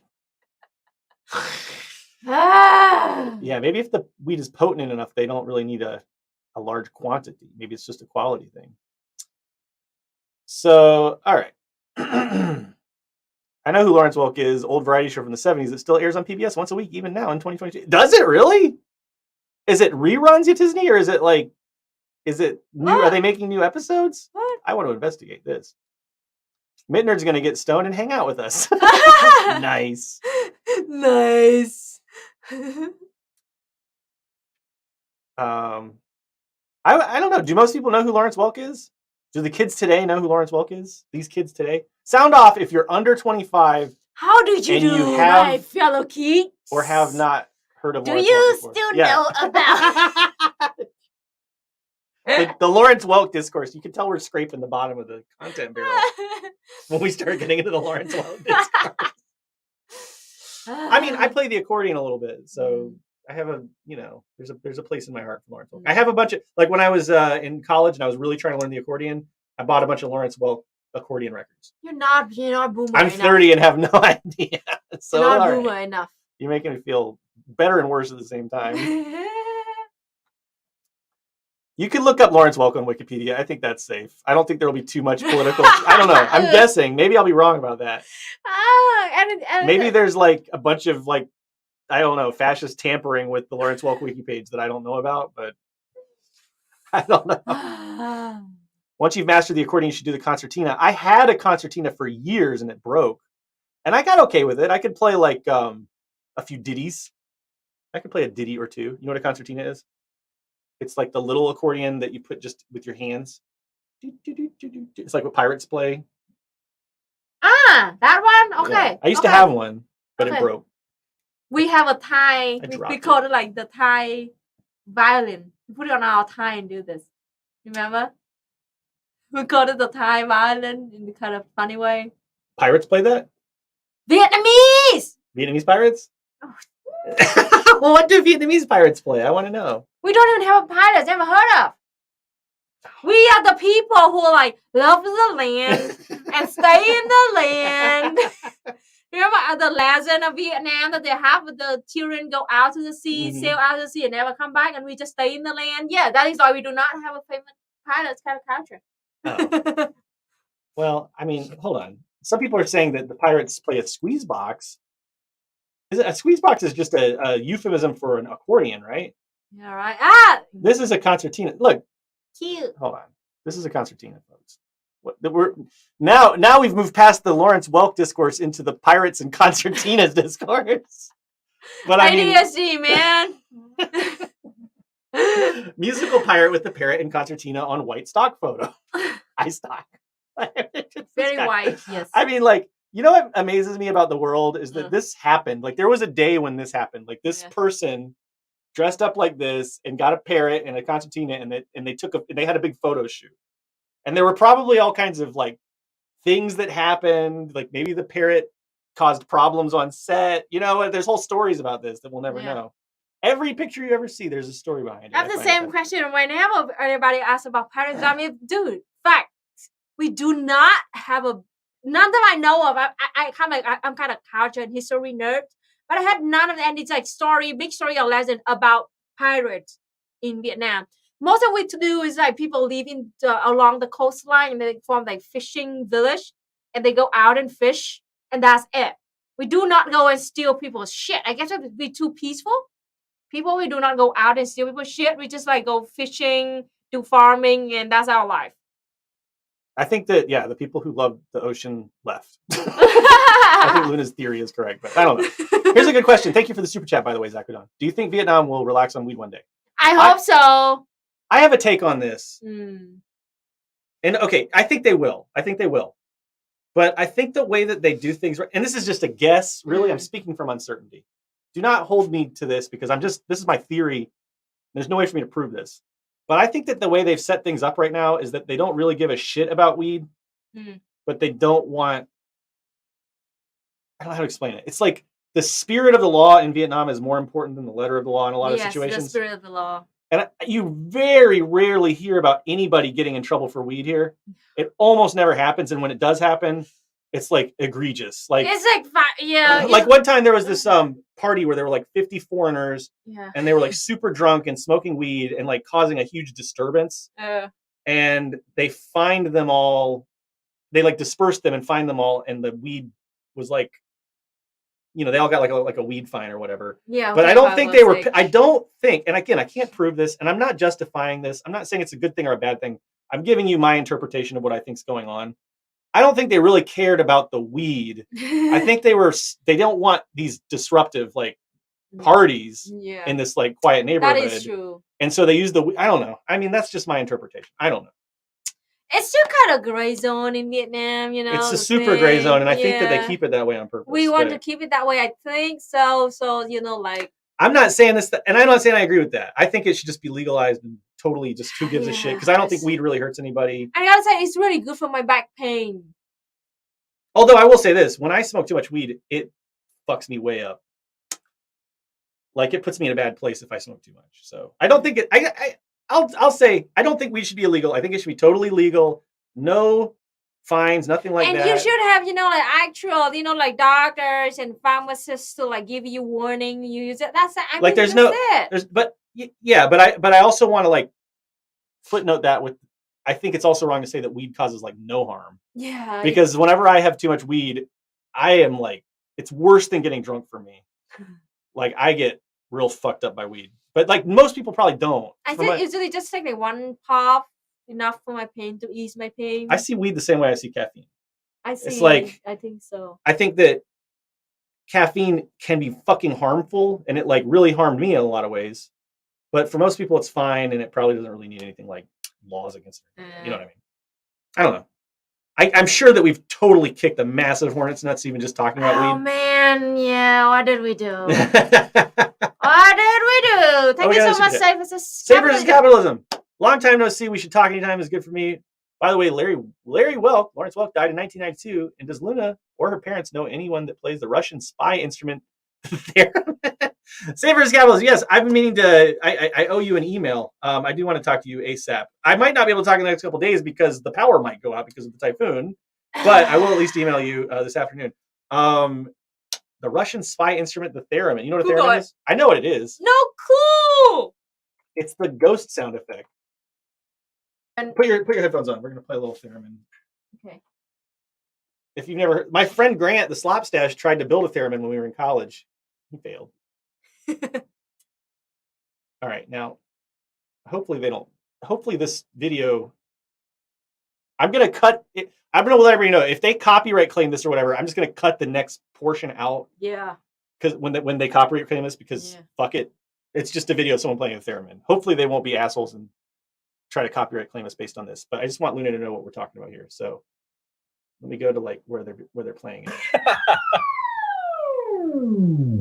That's cool. The whole range. Yeah. What's the lowest? This is the lowest. It's like an electronic instrument. Yep. It's pretty badass, right? Yeah.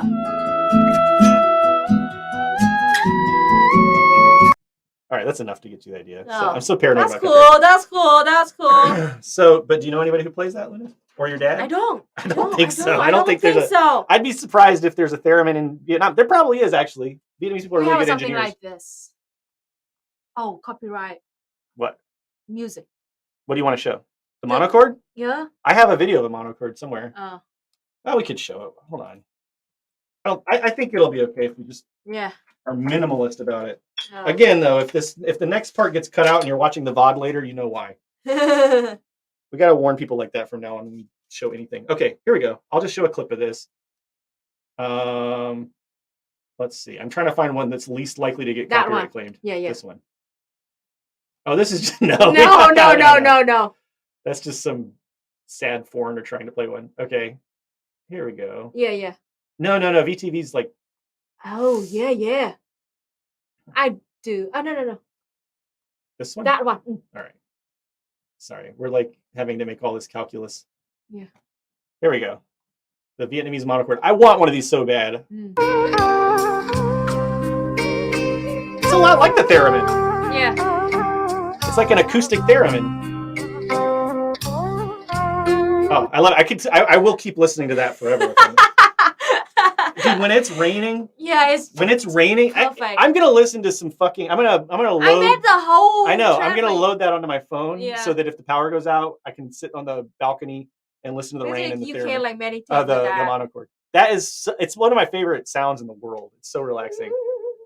God, when you're in like the South sometimes, like around Ho Chi Minh City and out in the Mekong Delta, and you'll just hear people playing that music like while it's raining. It's like drinking a little Vietnamese coffee, which I can't really drink anymore, sitting in a hammock. It's so nice. Anyway, great vibes.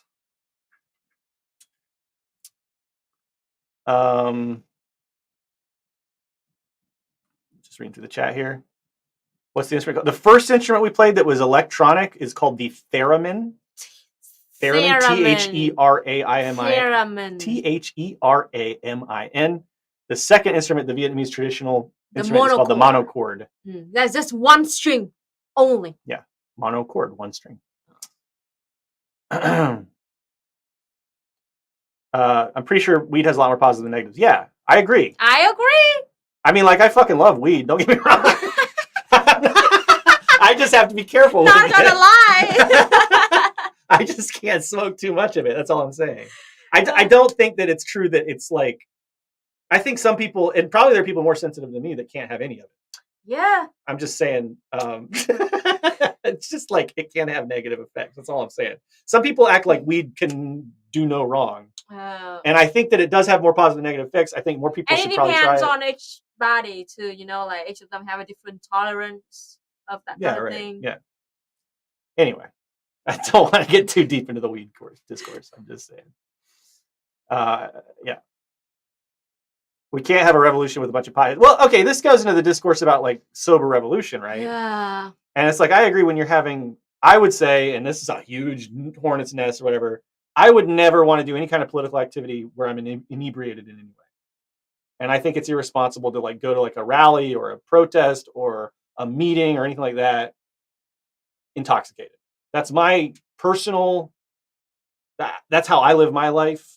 Some people maybe, and that's for me, I don't know, maybe I can't speak for every single human being on earth. Maybe some people really do function better with weed, maybe because I know that some people, like for some people, they use it as like medication for various problems or whatever, like for instance, maybe you have chronic pain or something. So I'm not saying like this is a rule that everyone has to follow. There are probably exceptions to it, and I'm not going to pretend that I'm like the big expert or whatever, but generally speaking, I'm not showing up to any kind of political thing drunk or high or inebriated personally. We're not like expert enough to really comment about this. So and synthesis, if you're sick you need it. Okay. But anyway, I don't know. I mean, I know this is a huge fucking hornet's nest, and I'm not really interested in arguing with anybody about it, but like I personally, for me, I would feel very irresponsible going to like a protest or something, especially if there's gonna be cops there and shit. Like, I'm just leave the stuff at home for that kind of thing. I mean, and it especially in this kind of when the capitalist kind of hegemony right now, they can use that against us. Right. Well, unless you're like Jada and you have seizures and you rely on THC for it, obviously. Yeah, it depends a lot. I'm not a fucking dogmatist about this. It depends a lot. And I know there's all kinds of things that people use different kind of chemicals to. Yeah. Okay. Does that make sense? That's it. Can we move past that? Okay. I don't want to get bogged down here. I just want to keep listening to that Vietnamese. I know. I want to play some. Maybe the monochord would be a good thing to bring to a protest. chill the people out. Oh my gosh. So anyway, yeah, I mean, I not especially like alcohol, and I don't know. I find that a little bit. I mean, after the shit for like camaraderie and bonding and stuff, if you can use it responsibly and you're not around alcohol, you know, I think it's also shitty politically as well to bring alcohol to events because some people are like recovering alcoholics and don't want to be around that shit. You know what I mean? Like one of my uncle has alcoholic problem, and it's really kind of bad for the whole family, not just him alone. Let me put it this way, okay? Because all I'm saying is don't use it recreationally. Is what I'm saying. If you use it for ADHD or pain or seizures or something, any kind of health about. problem, we're not talking about. It's just like medicine, you know. Also, for people who use it daily, you stop being inebriated, right? And so then again, I'm not talking about. I'm just saying, for me, if I have a little bitty puff, I'm fucking intoxicated in a way that I don't want to be around. Yeah, for me, if I go to a protest or something, I'm gonna be safer. What annoys me about, and I'm not saying anyone in the chat is being like this. I'm not talking about you in the chat. I'm talking about other discourse that I've seen. Yes. Is that if you say anything about this, people like will just stretch whatever you're saying to like the most like warped version of what you're trying to say. So if I say you probably shouldn't be intoxicated at political events, people will say, "Oh, so you're saying that like people shouldn't take their ADHD meds when they go to," it's like, no, I'm not fucking saying that. I think you get the spirit of what I'm saying. Yeah. Like, just don't get drunk and high. Like, you know, I think that is a problem too. You know, like you too focus on the words of the law, not the spirit of it. The words of what I'm saying, and not the spirit of exactly. It's because semantics. Semantic, like instead of like I try to understand in good faith, understand the spirit. There's of it. this principle called charity in rhetoric. Yeah. And like nobody has it anymore. Yeah. And again, I'm not talking about the chat. Chat's being cool. Yeah. Not talking about the chat. Y'all are being fine. I have to be careful about that too. Yeah, again, like spirit. But like not the words themselves. Just generally speaking, with this kind of discourse, it's like there's no charity is that you should assume that the person you're talking to has the best intentions, exactly, or you should interpret it in like the best possible way. Exactly. And it's like we have like anti-charity now, and this comes from like debate bro culture. Weird. It's very toxic. I gotta say. Well, it's because lots of people misinterpret me on Twitter. Yeah. And I meant this. And sorry, like English might not my first language. You totally understand what I meant because you're a fucking native speaker. But you really still want to be a dickhead about that. Yeah. So they're gonna be semantic about what the word that I use and then use that to attack me. Like it's really like an asshole kind of culture. Yeah.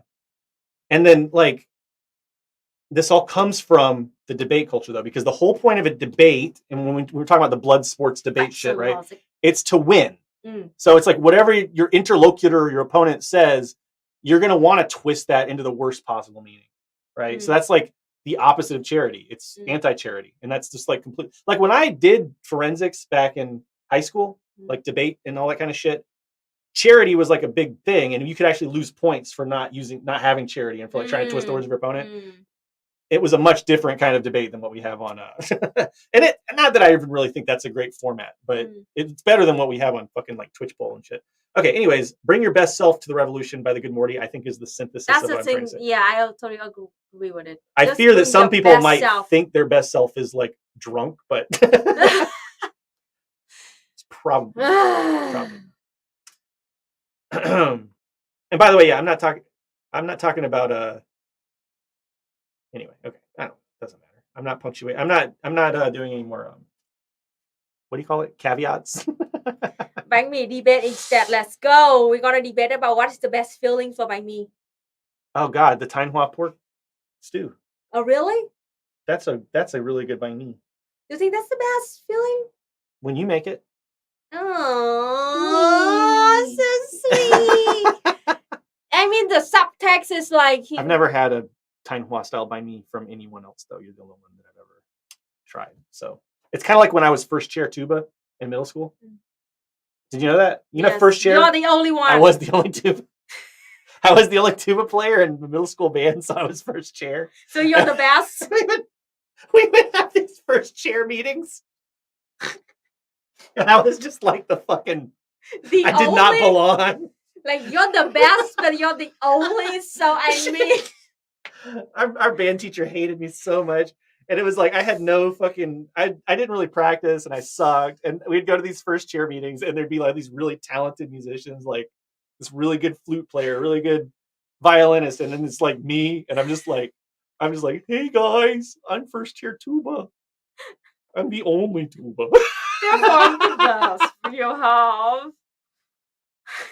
forgot about that. Miss Wagner. How did she you end hated up me. with that thing? The tuba? Because I thought it was funny.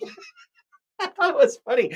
I chose it because it was funny, and then I didn't realize what a fucking pain in the ass it would be. I had to like carry this tuba on the school bus.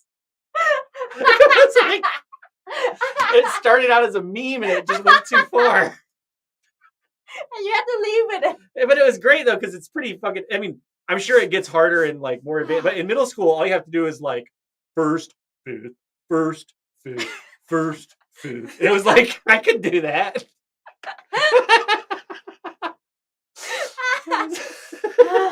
Be careful what you wish for. Literally. Oh man, I have to do a chronicling of my tuba journey one day. Sorry, Miss Wagner. She hated me though.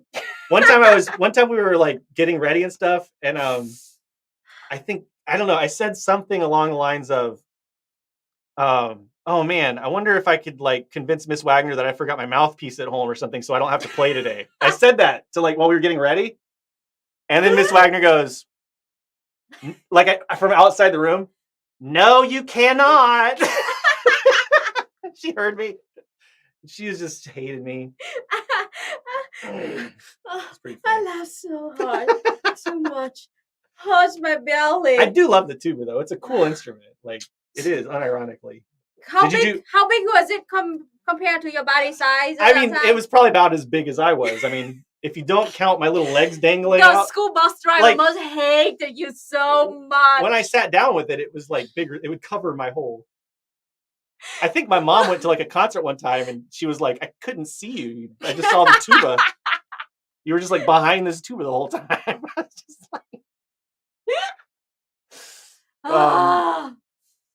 I mean, kind of smart, kind of strategy, gotta say, you know, like, you're not good, but you're like unique. So you got the spot. Hey, we got a Discord chat from Nettie Necomade. I'm sorry, we didn't see this until now, but I hope you're still watching. Natty Necomade said, I really want to meet someone from Vietnam that I can befriend in the hopes of visiting them, but I mainly hang in Discord spaces and I'm not sure where to hang to meet someone. Met a friend in Brazil and hoping to have them come see me or go see her sometime. I mean, I think the cool thing is that it's easy to meet people in Vietnam in all kinds of different ways. They want to meet someone from Vietnam though. So I think what they're saying is they want to meet somebody who lives in Vietnam so they can come visit. Well, you can come visit us, honestly. Honestly, you can come visit us. Why not? We've had people come and hang out with us when we have people that I know that live in Vietnam. I mean, I don't want to. There are boundaries, folks. There are boundaries. You can't like come be our best friend. But like we've had people come visit and like we would go and have like lunch or dinner or go out and do like a day trip or something with people. That's an option. You can always email us and let us know if you want to do that. But like as far as finding folks, I would say just go to a Facebook group is where unfortunately I hate Facebook and I hate these groups because they're filled with reactionary white people mostly. But there's a lot of Facebook groups where you can go like expats in Vietnam and shit like that. And you can just kind of look for people that share your interests. But yeah, I mean, yeah. And if you just come visit Vietnam, I mean, you'll love it. Visit us. Yeah. In my band, they had the two smallest kids play clarinet and baritone sax. I was like not big at all. I was like a skinny little, like 8th grader, 7th grader playing this freaking tuba. And then like, somebody asked if I was in marching band. No, we didn't get that far. We never got. Oh, Nikki. What was it? Okay. No, I didn't do marching band. Marching band was like a high school thing. Do you call them Nicky Beard?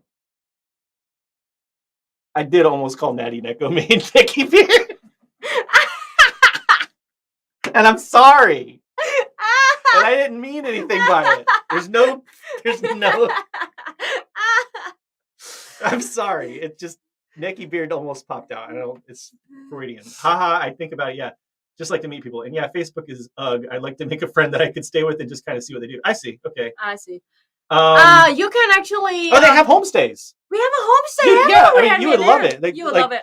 because like when you do a homestay, often there's different kinds, but like you could do the kind where you actually farm and do that kind If of you stuff. homestay in Dalat, literally you go and farm there. Yeah, they have some where you can do fishing. They have all kinds of different things. So there's all kinds of stuff like that. But if you want to just make a friend in Vietnam, I would say, yeah, going to those groups is probably going to be the easiest way. Unless, here's another idea, language exchange.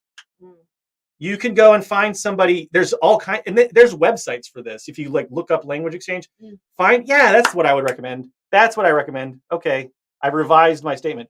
Go do a language exchange with somebody. There's all kinds of websites where you can find Vietnamese people that want to learn English, and then they'll teach you Vietnamese and you teach them English. So it's like hour for hour.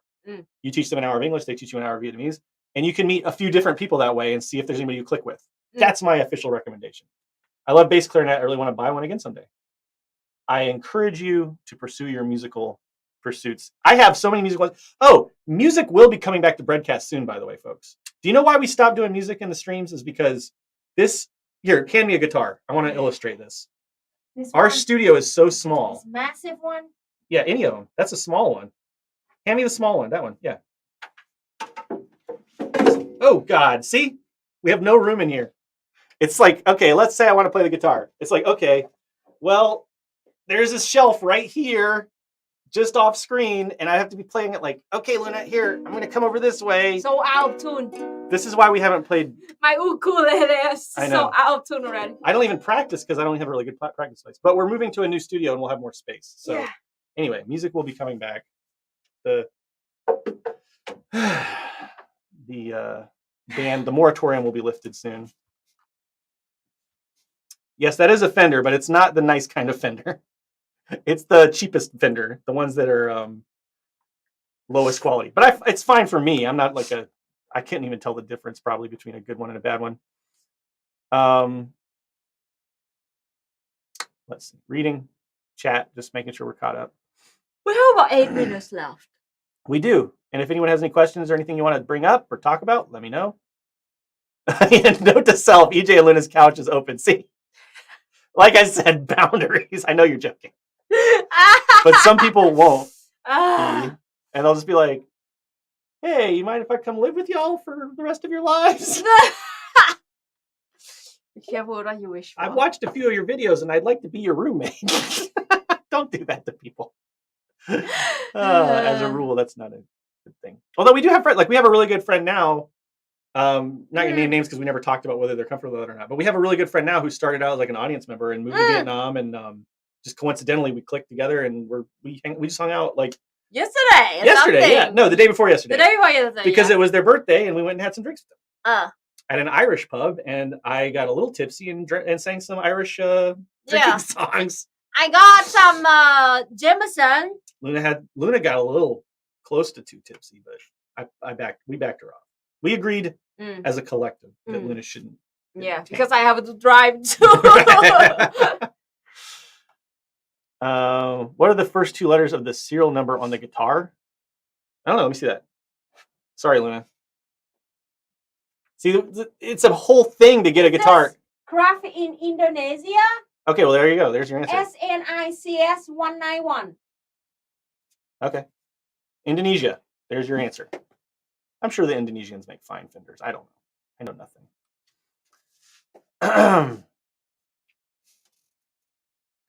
Dibs on the couch. You said boundaries. Oh boy, oh boy. When are we streaming? Yeah, okay. I'm gonna email you this afternoon. I make sure of that. Yeah. We've had like some shit going on lately, but we just traveled to Hanoi and had to do some stuff. But I'll email you this afternoon. We'll set it up. Probably in the next week or 2, if that's cool with y'all. Yeah. Irish pub in Vietnam. Screw it, that couch is mine. Yeah, it just opened up. There's a really nice Irish pub in Vietnam. And at first, it's kind of nice, they play like some kind of sport. Okay. It's kind of funny. It's kind of fun. So we went there, we saw that Irish bar, and then everything is nice except they play like loud, like sport kind of channel, kind of obnoxious. And I just came to the waitress and I was like, hey, can you please like change this into some music or something instead of this like sport thing? And she's like, yeah, I can go ask the manager. Yeah. And like 3 minutes later, they started playing Irish drum music. Songs. Yeah. It was great. But it was like we were walking up to it and it was like the striker has a the goalie Sound and like the that. striker is doing this. I don't know soccer shit. I don't know anything about that. Yeah. Football. It's like McGillicuddy is punting to the. I don't know what are soccer words. I don't know. I don't even know how to watch it. You do watch soccer. Vietnamese soccer is I know. different. All right. So you don't know any of the English words? Mm. Manchester United, Arsenal, striker, goalie, footy. These are all the Or soccer they words. just got a penalty and the 16 kind of matters, and they try to like, so 16 kilometers? no matters. You ever want to see an American's interpretation of soccer? There you go. Only soccer word that you need to know is Goal! They had Guinness. They have a lot of good whiskeys. They only had Guinness, and Guinness was very expensive, actually. So what I did is I drank a Vietnamese beer, and I had a shot of Jameson. So there you go. Oh, Nadia Neckamade. As an adult streamer, it might be cool to move to somewhere less suffocating than the US or Belgium, where my boyfriend is.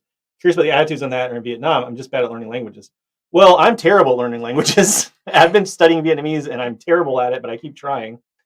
No, you're not taking another stream. It's cool. We told people to ask questions. yeah. And you're nice enough to support us on Patreon. So anyway, we very foreign friendly kind of environment. Yeah.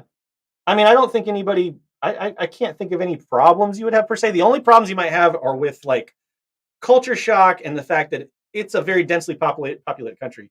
We were telling people I'm not sure. I'm kind of walking back this advice a little bit because it is true that Da Nang, like what we used to say is Da Nang is like way less busy and trafficky than Hanoi and Ho Chi Minh, but Da Nang is developing so fast, the traffic's getting pretty wild. Yeah. So it's like I don't really feel comfortable saying that anymore. So your days of like peaceful, quiet Da Nang might be over. It's gone. But I mean, the next place might be Tuy Hoa. Tuy Hoa, yeah, or something like that. The beautiful like beach, like don't tell them about Tuy Hoa, Luna. That's our fucking secret. That's our escape hatch. Remember? Oh my god, you just let the cat totally out of the bag. Anyway, oh shit! Our escape plan. You just ruined it completely. But the biggest problems people have are with the traffic and the noise, the density of it. I think. And if you're like going to live in Ho Chi Minh City or Hanoi, you're gonna be like extreme overwhelmed by that. If you've never lived in a major, densely populated like New city, York, do not move to Ho Chi Minh City like immediately. That's not a. I almost had a nervous breakdown my first like 6 months in Ho Chi Minh City. I am a native Vietnamese and live in Hanoi for 10 years in a big city. But the first time I went to Ho Chi Minh City, I also almost had panic attack because how overwhelmed it was to me. The sound, the noise, the air pollution. It's a beautiful city. I love Ho Chi Minh City. It's beautiful. But it's for a lot of I'm used to it now. sites. It doesn't bother me at all now. But like it can be overwhelming when you first arrive. I went to Hanoi in August. Love Vietnam. Me too. Probably returning in February from New York City. So you have a leg up coming from New York City. Like if you're from New York City, you'll probably do okay. Even though you probably would agree with me, Gotham Parks, that Hanoi and Ho Chi Minh City are like another level from like the motorcycles and stuff, like crossing the street. I don't know. Maybe it's like a little bit of a difference from New York City. But anyway, what do you like better, Da Nang or Hanoi? That's a tough question. We chose to move to Da Nang because it's a little quieter. I love the beach and the weather's good here. But Hanoi also very cute. Hanoi's wonderful though. Yeah. We visit Hanoi all the time.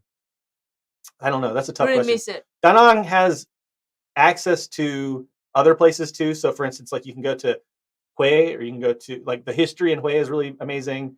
A lot of the battlefield sites are here. Hoi An, the ancient trading city of Hoi An. So there's a lot of different places. Mỹ Sơn, yeah. What's the food situation in Vietnam? Oh, you are gonna. If you love food, you will love Vietnam. It's one of the destinations in the world for food, in my opinion. And we are extremely stable in food security. By the way, did you know that like India kind of stopped exporting brown rice, and they also set a high bar of tax on white rice, meaning that they're trying to maintain their domestic food security, so they're stop kind of exporting rice to the world, and they are the #1 exporting rice in the world. we are the number 2 or number 3 usually. So like you're gonna face a food insecurity in your country if you buy a lot from India because they stop exporting the rice. Right. Wait, I just lost it. Are there any out of the country places in Vietnam? Yes, absolutely. Yeah, absolutely. We're moving out into the country actually, and we'll show you some of that countryside. Vietnam has beautiful countryside. It's like amazing. It's a little harder out there because there's less infrastructure, especially for foreigners. And if you don't speak the language, it can be more difficult. I speak enough Vietnamese now that I could like ask for directions and I can get around, but it'll take you a while to get to where you might want to go with a Vietnamese speaking person if you first are arriving here. How are internet speeds generally? Awesome. Better than the US in my experience for the most part. $10 a month and you can have a Highest speed. High quality speed. Should I, if we like, should I, for the next contract, should I choose like the best speed ever? Like, is it like I think so. Because I was thinking about starting a server too for some like stuff. $15 a month. Yeah, I think we can go up an extra $5 a month, maybe. Especially we're paying $10 a month now, and I can upgrade to like maybe if $15. we get like 2 more people to support us on Comrade or Patreon, we can. So if you have never thought about supporting us on Comrade or Patreon, there's our stretch goal, the extra $5 a month. As far as so I see Natty Neko Maid has elucidated a little bit, talking about adult streaming work. I see. Okay. Also plan to only bike because I'm not comfortable driving. Well, you're in luck because almost nobody drives cars. Foreigners almost never drive. I just got my car driver's license in Vietnam. Finally, I was only riding motorbikes until like a couple months ago. I just drove a car up into the mountains, and it's the first time I really drove a car in Vietnam ever, like a month ago. So yeah, you can bicycle or motorbike around if you're comfortable with motorcycles and bicycles.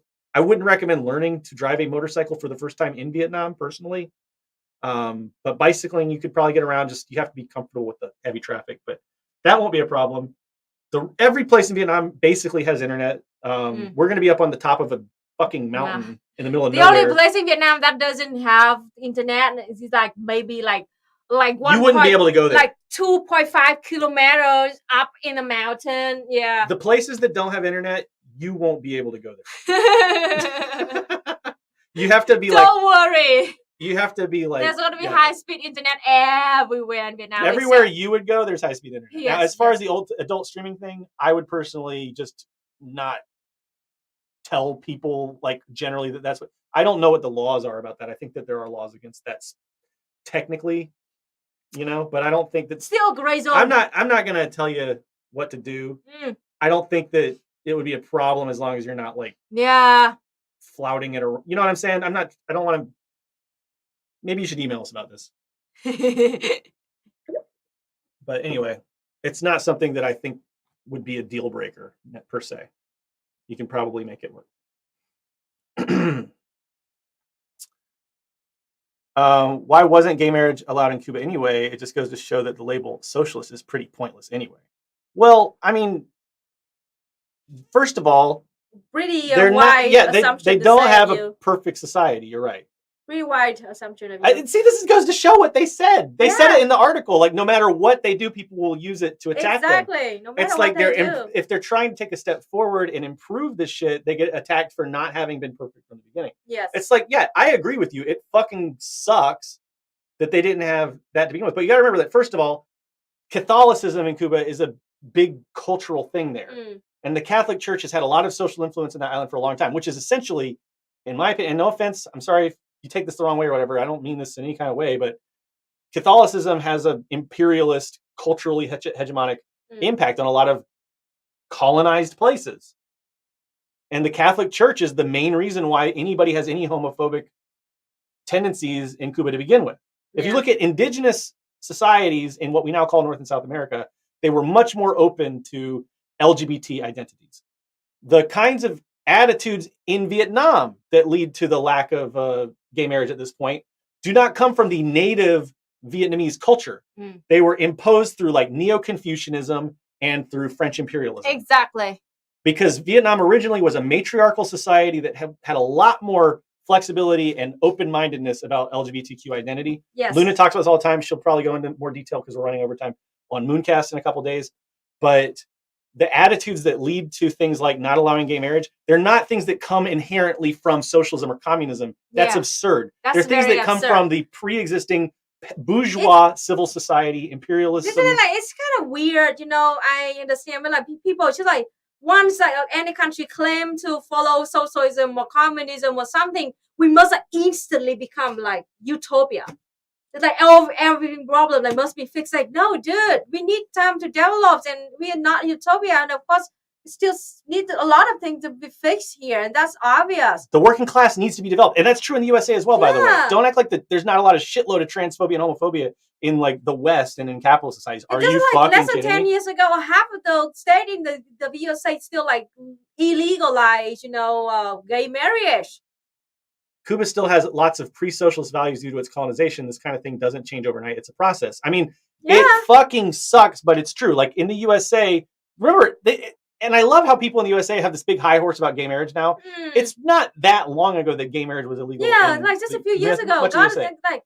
It's a new thing. And there are people trying to roll it back in the USA. What? It's not even like a fucking... I can say the exact same thing to, you know, Americans. Like, oh, you claim to be the free world from like the start, but why only now you like legalize gay marriage? Just 10 years ago. The point is, you claim to be the free world like 200 years ago.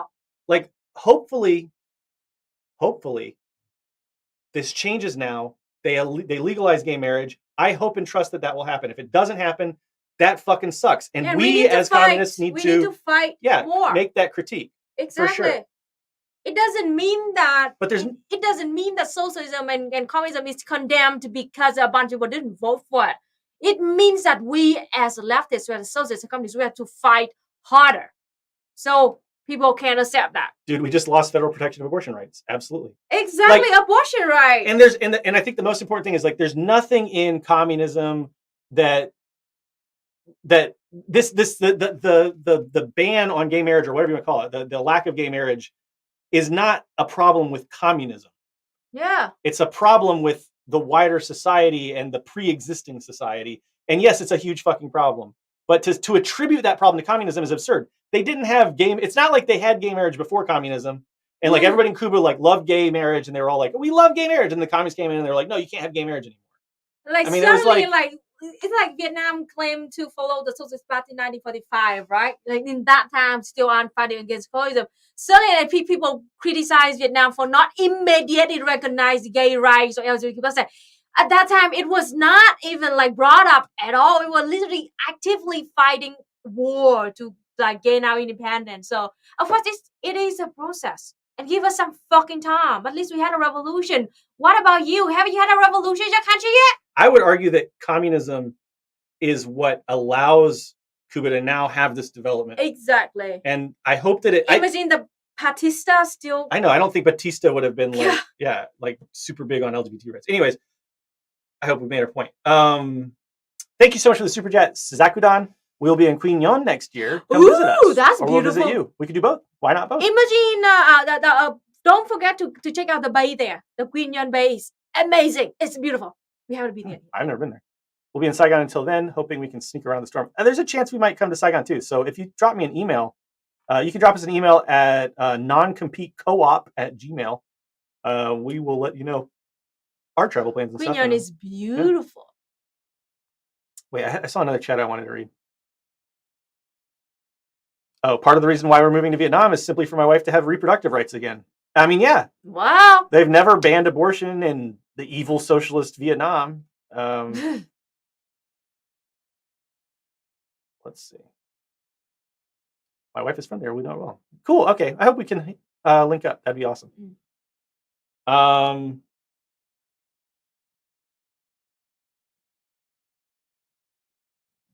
Better in some ways and worse in some ways. Yeah.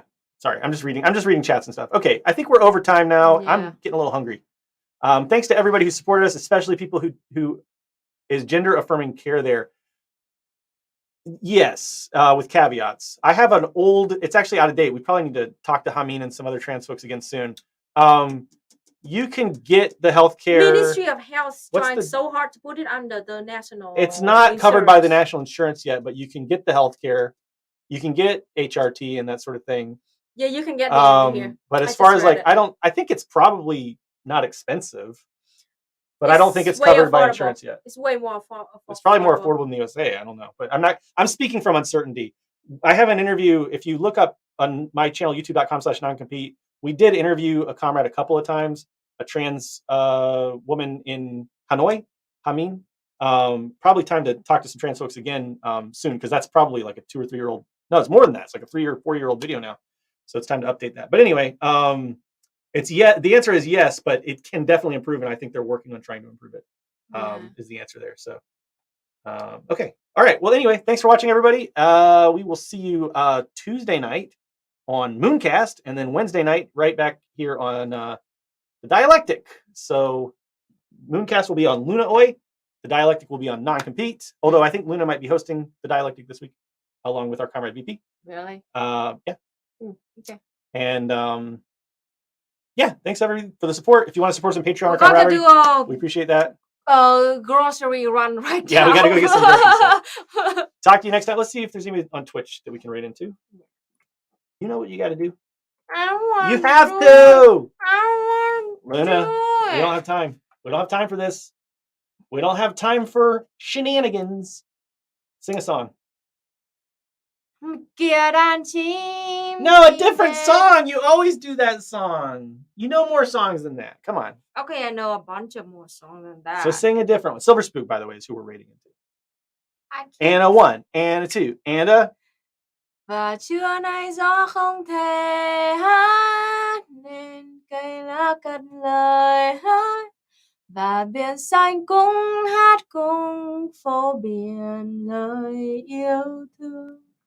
Vẫn biết mây trời bay là bay đi mãi, vẫn biết anh chẳng như lời anh vẫn nói, vẫn yêu thật nhiều, vẫn thương thật nhiều, vẫn luôn chờ mong.